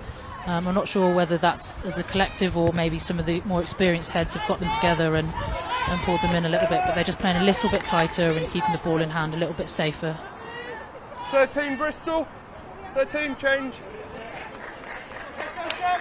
Just one step over. There you go. Gemma Rowland, another Welsh international. Experienced campaigners come from Wasps. We can go from there, can't we? The Army captain. Went to college with Gemma, did you know? I did not Colston's, yeah. And Amber Reid. Fine. We had one hell of a sevens team. Tackle and move. There's an obvious joke and we talked there, but I'm not going to make it. And we had some other pace as well. We had Becky Hughes and Katie Mason as well. So yeah. Flo Lock, good charge from her. Nicholas, that short little angle was coming. Alex Matthews, Snowsill knew it, just had to put a tin hat on and deal with it, because Harries is coming now as well. Pick and go. Varley slips away from the tackle of Gemma Rowland, who's only just come on. Shekels out wider still. Yeah, what an offload as well.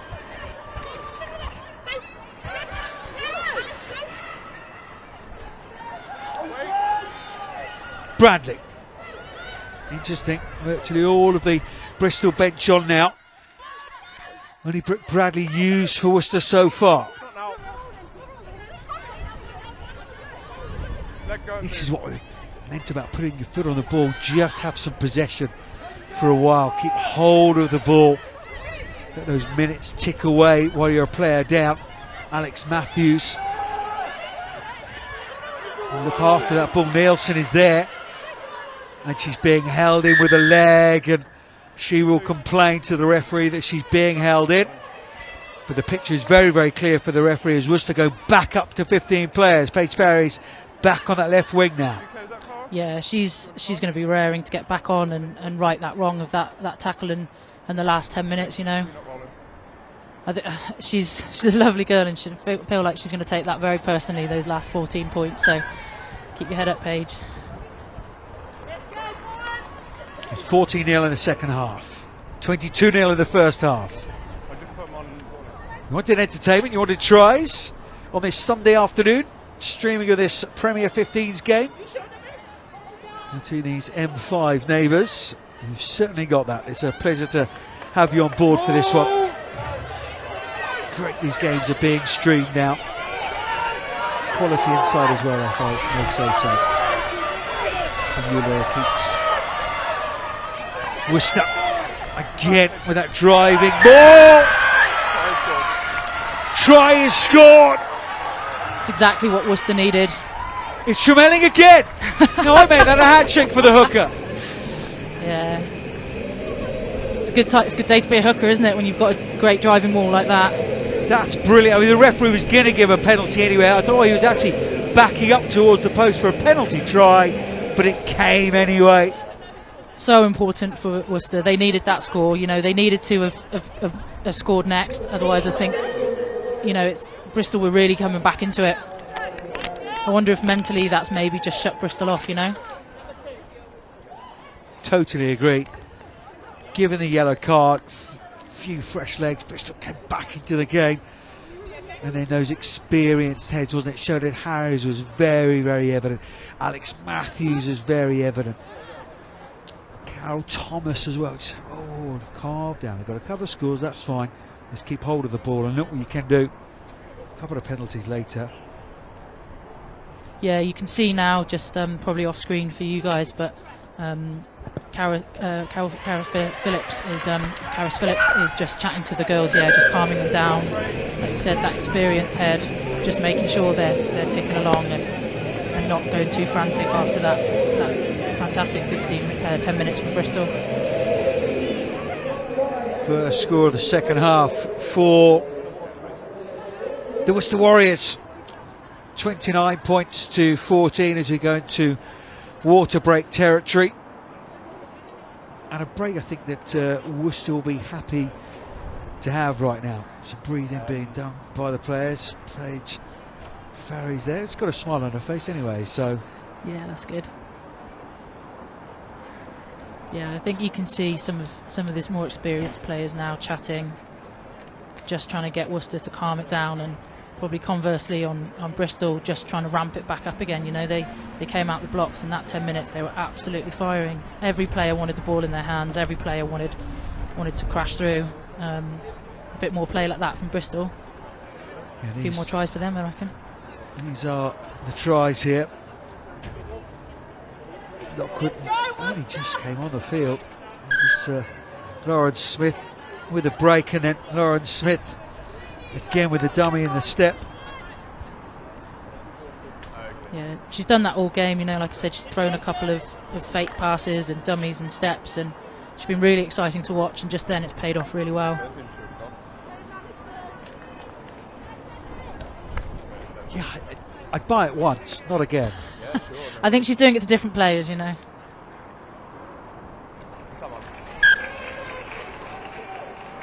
I think when your number's down, though, if it looks like the ball's going to go, you're probably going to buy it a bit more. You know you've got to get out there. You know you've got to cover the gaps. She comes out of this water break now. We should have stemmed the tide. Those double punch, wasn't it? Double punch of tries from Bristol. Simi Pam, I think, has just been penalised. Slightly high tackle. And Worcester respond, as we say. It's been a busy old time for Simi Pam. As you say, that unbelievable try against Sale in one of your recent comebacks. She's a doctor, of course, and incredibly busy time for her. And sure, everybody watching, and you as well, Laura. Thank everybody involved in the NHS dealing with this global pandemic. Yeah, what crazy times, eh? Varley runs straight and true, and she's through. Angle run she needed. That support, and it came from Gemma Rowland, who I suspect was calling on your shoulder, and she gave the pass, but to the wrong team. Yeah, a nice clever kick there by Gemma Rowlands, just to get that back into Worcester's half. Be a concern though how easily McVarley went through the gap. They have been getting some return there. She's had a good game, McVarley. She's been looking for the ball. Yeah, she's not long recently returned from injury, so it seems like she's finding her feet now, getting back into her stride, and she's been really consistent for Worcester over the last few years. And yeah, it's good to see her back on the ball in hand, and with a smile on her face. Yeah, she's got the qualifications now, but I know she was studying criminology at Coventry University. I'm sure there's a pun there about stealing yards off defence or something, but possibly. We'll draw a discreet veil out there. I think we have more. I'm than not that punny. Innuendos with Carol Thomas and her scans, if we're honest. Yeah, no, I'm not sure if Gemma Rowlands was calling for it. I think maybe actually she saw Jade Sheckles in the corner of her eye. Was trying to flick that off to her, but Gemma came away with it. Yep. Nice covering line for her. But that's that experience again, isn't it? Tracking back, getting yourself in the way of a possible recipient of the ball, and then she knew where the space was because Worcester were on the attack. Put it in behind. Yeah, lovely kick. Now back with a Worcester line out though. It's Manna Johns receiving some treatment. She's 21 years of age, and she is one of those players you expect to be in the wars. That's the way that she plays the game. So very, very physical. Certainly a very, very evident first half from the Bristol Open side. Yeah, she's been stuck into all the play, isn't she? Some good tackles, some good steals as well. And a few metres made in her runs. It's been a disruptive season for everybody, of course, with the COVID situation, the lack of pre-season. It's those things are identified by Joe Yapp here at Worcester. They're trying to develop this young squad. Without that pre-season, that's the time to really develop players, whether physically, mentally, as a team, the character, the ethos in which you're playing, and miss that opportunity. Then you go straight into Saracens away as your first game of the season. A raft of experienced injuries. Just beginning to right the ship now, Worcester. Yeah, I think Jo Yapp was really clever with how she brought in this ethos and this team family, this family feeling.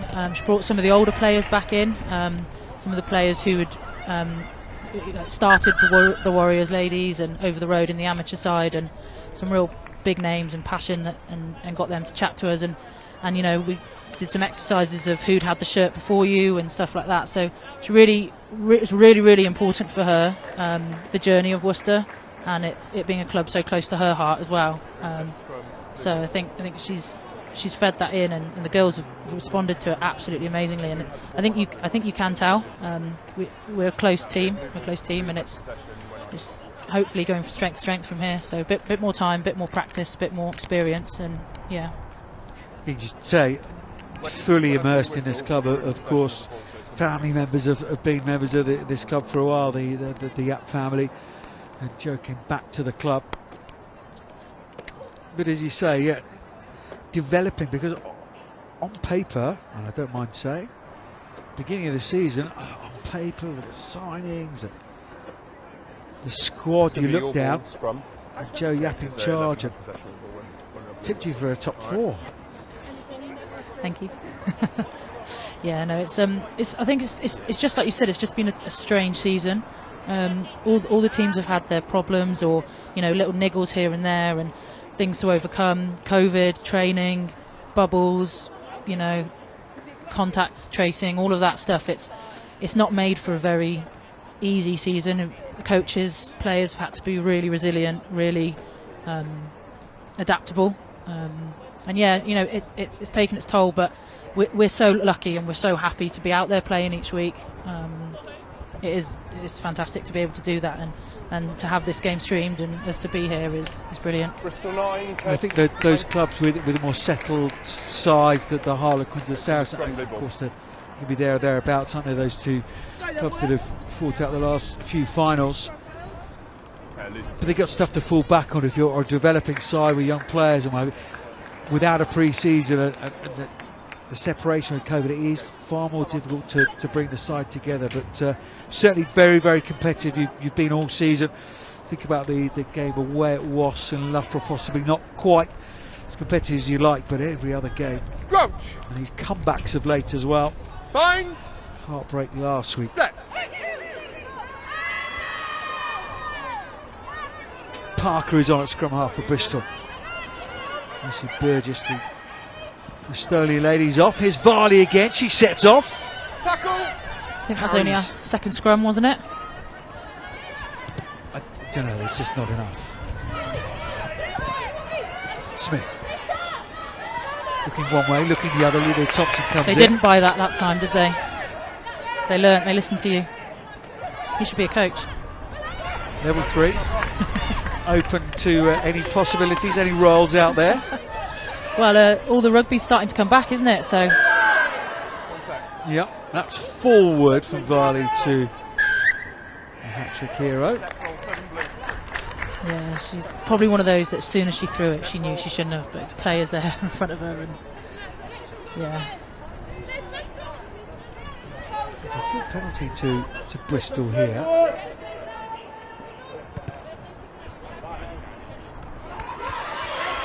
I couldn't see what that was for. Haven't found touch anyway. And it's Varley again. Bradley. That wasn't a pass to give. Diminutive scrum half. Flirting with the touchline as it was, and then 3 big Bristol forwards. Yeah, I'm not sure she'll be thanking her for that. Sarah Nicholas actually got a ball in the face. Be one of those blooper moments, won't it? Yeah, sent into You've Been Framed. Yeah, ball knocking around. Vicky Laffin.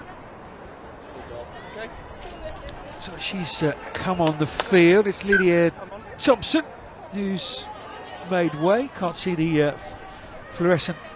Are they pink? We'll go orange.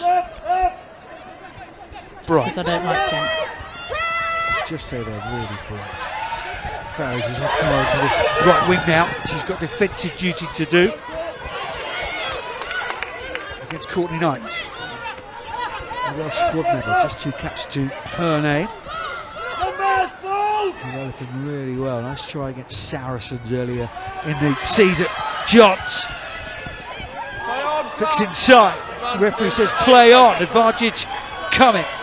Rowland is in there. Johns has to play scrum half. Snowsill. Burns. Pam.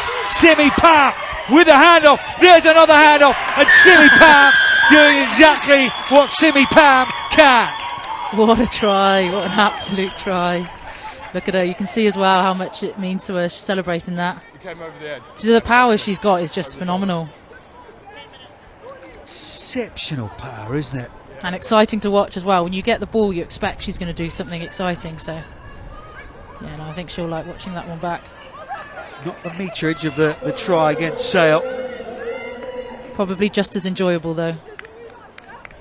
Go high on her, she's going to bust you off, but the power, the legs pumping as well. She is a very, very difficult lady to stop with. Snowsill, virtually exactly the same place as the conversion from Smith, adds another 2 points. Yeah, players like that, when they're powerful, you need to stop them at source. So that's you can't go high on them. You're just going to get fended off, or they're just going to power through you. So, yeah, a bit disappointing for Worcester there to have had 2-3 players around her and still let her through. But I mean, all credit to her. That was a fantastic try.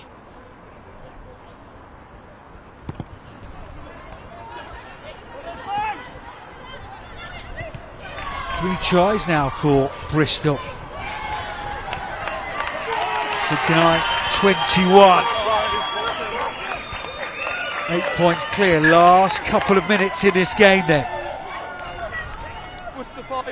Have we got a grandstand finish ahead of us? Who knows, who knows. You can see Eleanor Snowsill there just pinning the ball back into the Worcester half again. That's her experience, knowing that she doesn't want to be in her own half. She wants to get them down towards the Worcester try line.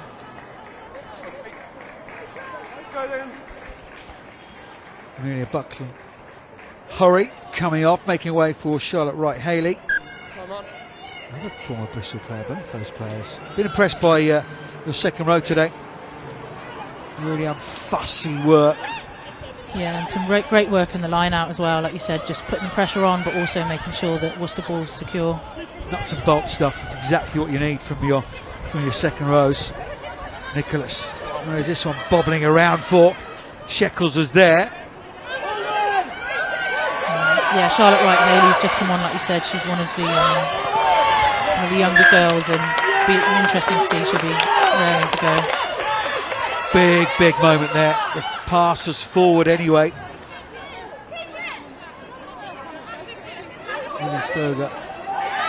Goddard. Bristol replacement. She's on Carol Thomas. 35 years young now. Still running. nearing the 70th minute of this game. Tremella, hat-trick, Steph Evans. Huge hit from Steph Evans. Yeah, again, you can just see Worcester need to just settle a little bit. It's gone a little bit frantic now. I think that last try is throwing them, if I'm honest. Brilliant work from Courtney Knight. Calendar switching the ball from arm to arm, handing off, and Carol Thomas just saw that. The play right below us here in commentary, just saying, calm it down. Just calm it down. 8-point lead. And this may well be the last play of the game. Yeah, so from Worcester's point of view, they're not going to want to let Bristol cross the line there, but obviously Bristol all to play for now. It's a full 5 points at the moment for Worcester. Yeah. Don't want them to come away with a losing bonus point as well. They're out of that territory at the moment, Bristol. In we come, White. In we come. Norris going. Like you said, Carol Thomas saying to the players, just calm it down. Just no need to go frantic. No need to do anything too crazy. And unfortunately for Bristol, there that line out's just not gone their way again. Been an Achilles all day long. Yeah, well, with the scrum taken out of the game, you've put more emphasis on the line out. So you know, unfortunately, it's just got to be a bit better than that for them. Thomas, give me the ball, I'll calm things down. Just got to hit another couple of rucks here. Right, Haley.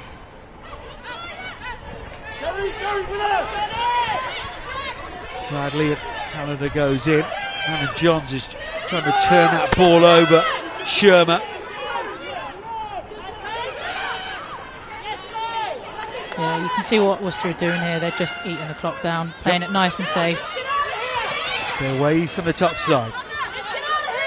That will be key. Sharon Harris has done that. Here's the hat-trick girl, Tremelic.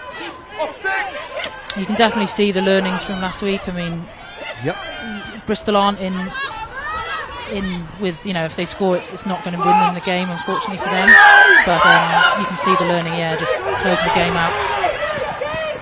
Bradley takes that one quickly. That's when she can take it quickly. That's a full bona fide penalty. Shermer plays scrum off. He's Alex Matthews. I want to finish with a flourish here in front of the cameras, Worcester. Alex Matthews powering on. Yeah, you can see Lauren Smith there just trying to rip the ball out of the tackle then with Alex Matthews. Birds with a good tackle against Calendar. She's all frantic, isn't she? She's all action, all arms and elbows. He's Alex Calendar. Yeah. Carmarthen lady has just knocked that ball on, and time goes on, says the referee. Yeah, you can see she's done exactly what Jasmine Joyce has been doing during the game, just releasing the ball when she's tackled. You could hear the ref say, yeah, that's fine, but unfortunately as she picked it up to carry on, just caught her elbow, I think, and knocked that on. Wonder how long's left. Yeah, unfortunately the clock is not linked to the referee, so we've gone into the red on our clock here. Down to the referee. Shannon Harris is probably just asking now when is time up, sir? So Worcester will get the full 5 points here. Bristol.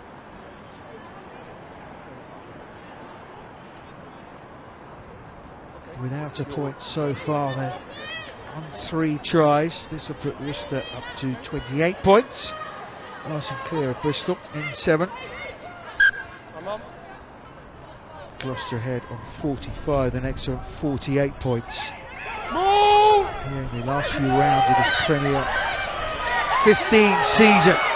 Another driving maul try, why not? A 4th for Tremelling. She's broken off again. Yeah, no, she had to break off that time. You could hear the ref shouting, use it. He'd given them the one stop. Varley, Shekels, that's just overran it slightly.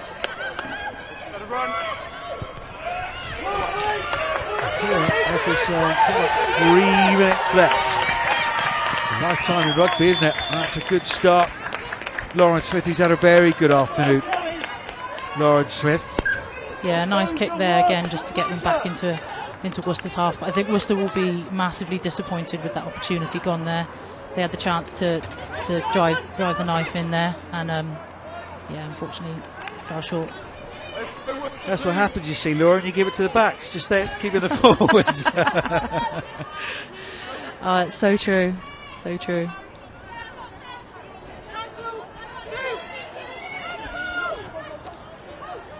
Canada takes the line out. Bradley.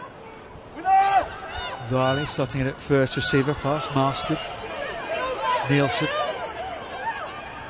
Got an engine on there, see Clara Nielsen. Goes and goes and goes. Very long, it's had a good game. It's still carrying late into this game. Because the ball inside, but Bristol had seen that one coming. Alex Matthews now. The play will have to stop. Anita Marston. Yeah, I think she just took a knock in that previous contact there.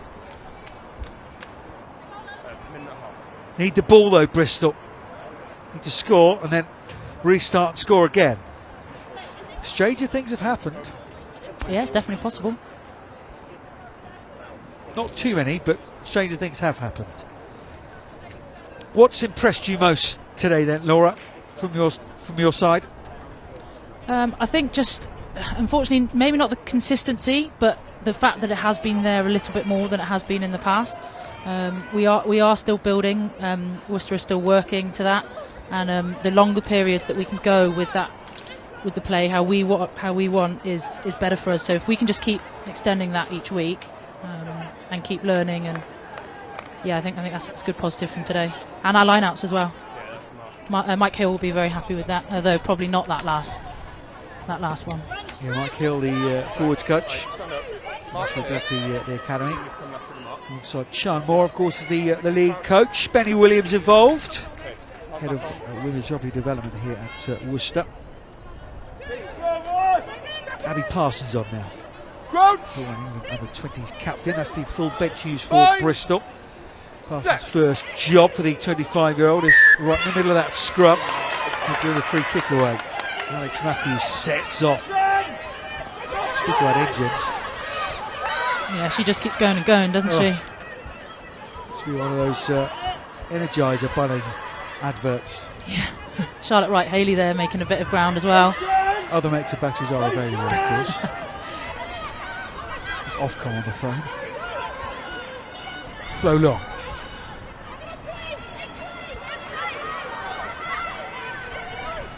As you say, weren't able to see the game out against Gloucester Heartbreak last week. This is hugely encouraging. No, they got the 8-point lead. Yes, they got a cushion. Simi Town, it's got the turnover. Supporting her own body weight. Not entirely sure. She's down on her hands. The referee is right there though, and his decision is final. Yes, it's just little things like that you see, like you say, as you're talking about them closing the game out. You know, unfortunately they commentators curse, but they give away a penalty, and you know, if this was less than 7 points, they're giving Bristol the shot exactly like they did with Gloucester last week. So the learning's there, and it's just keeping that and having that throughout the squad. Alex Calendar, new Sydney Pound is coming, and with absolutely no regard for her own safety whatsoever, makes the tackle. The Snow Seal was pushed away off the ball. She's demanding a card from the referee. And Sydney Pound has come off worst here. Alex Calendar, hair everywhere, the scrunch she's gone missing. Yeah, you know she's had a good game when her hair is flying everywhere. So it's a sign that she's got stuck in. But you can hear the Worcester support coaches, managers shouting discipline there, because yeah, just starting to ease off a little bit. Worcester are giving Bristol that chance to get back into it, giving them the possession. They need to cut out the penalties. So if you were to choose a most valuable player of the game, give you a moment or two to think about it.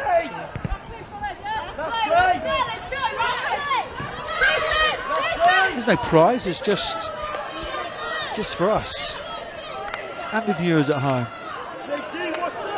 Okay, I've thought about it. We'll have that at the end then, shall we? Once this very exciting end to the game, as Flo Long says to Bristol, get on with it. She knows how important this line out is. Not worked well all day. Yeah, just a little bit of confusion there in terms of who's actually on it. And Huge tackle, Alex Matthews, they came round the front, tried the cheeky line out through Simi Pam. Alex Matthews was there, smashed them into touch, and with that, that is the ball game, and Worcester come away with a brilliant victory. At times there was some fabulous rugby, and for longer, more sustained periods there was some really, really good rugby. Plenty to work on, of course, but they've taken the full 5 points, considering only 3 points separated the two sides on the last 2 meetings.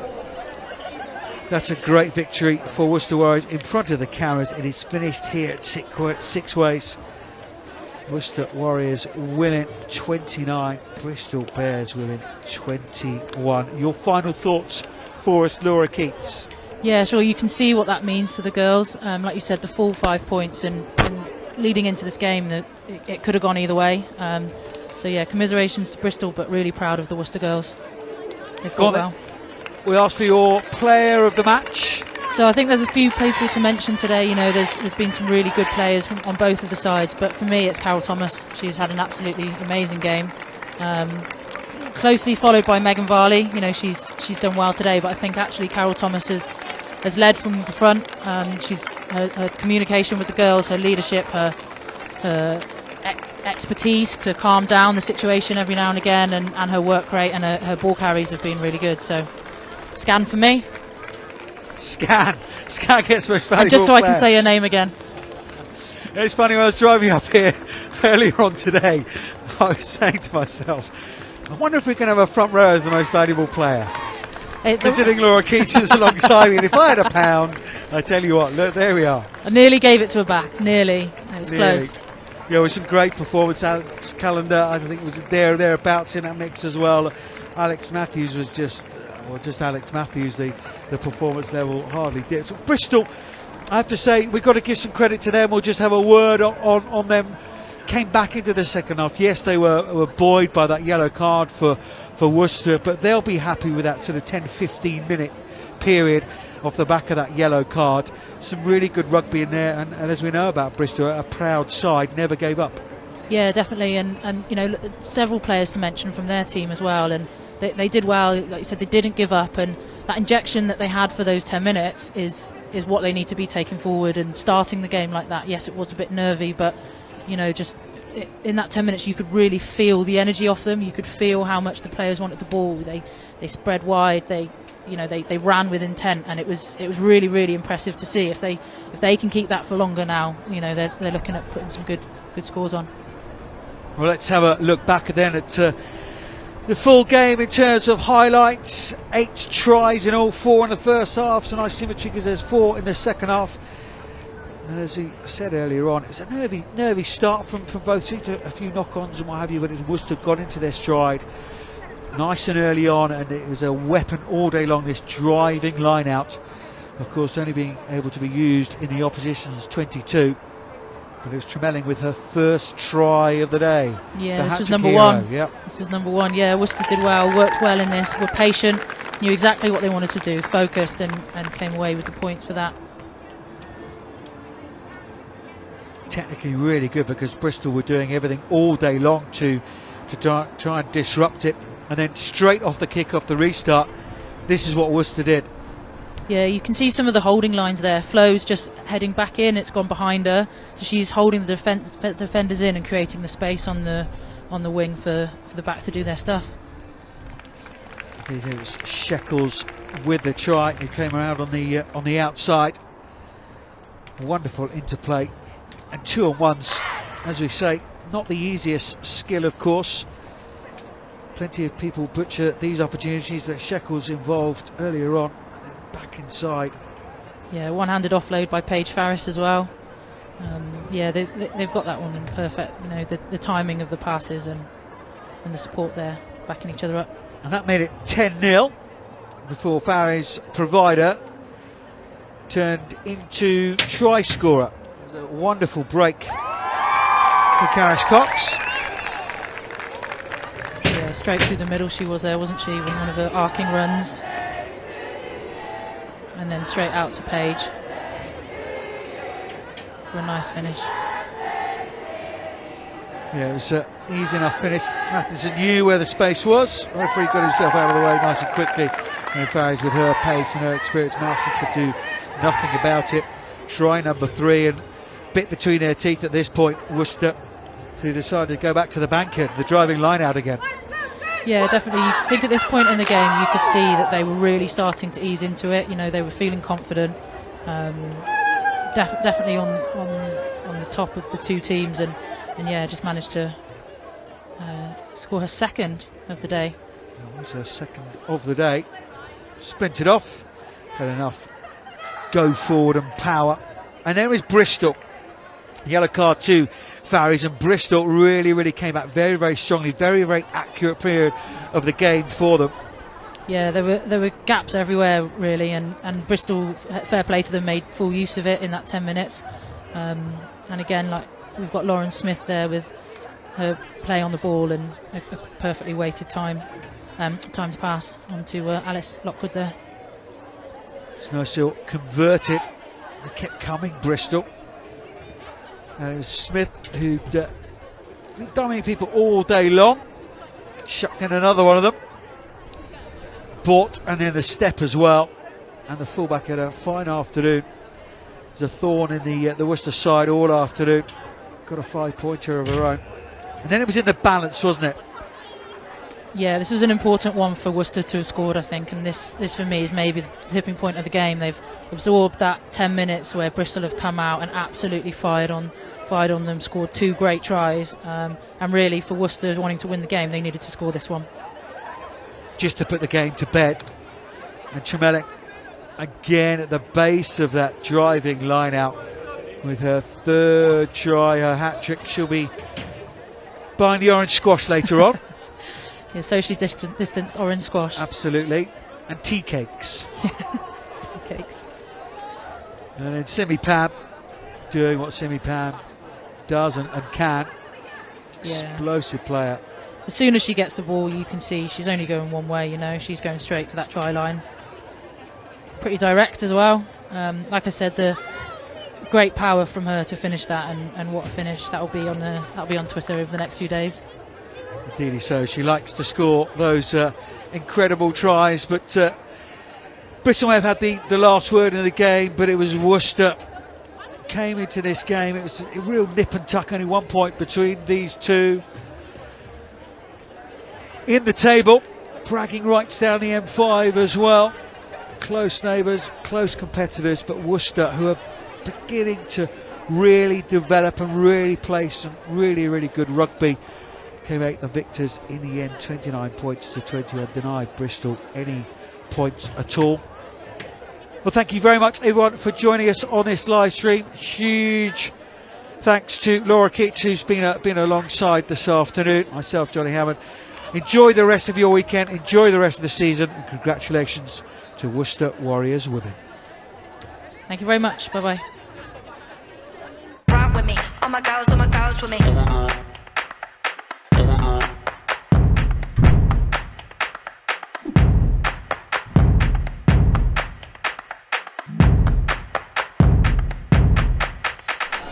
Out towards Chloe Rolly, wonderful step from the Scotland international, gliding away, running away, sprinting away, stunning score!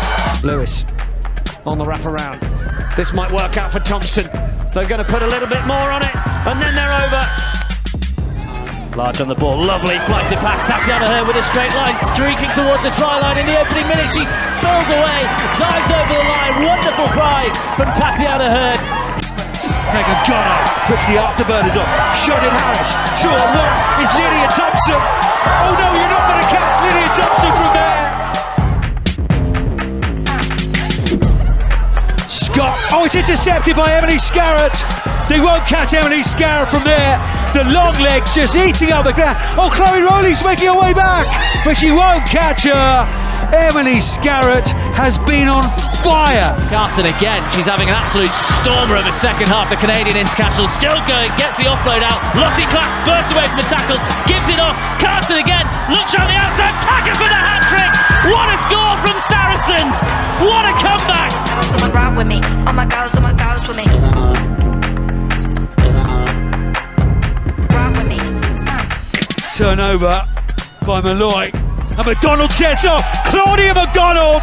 Mack is back and in fine style. Oh, it's a fine strike.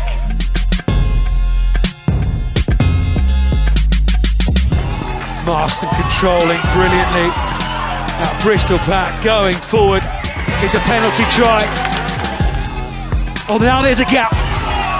Burgess. Ride with me. Oh my girls with me.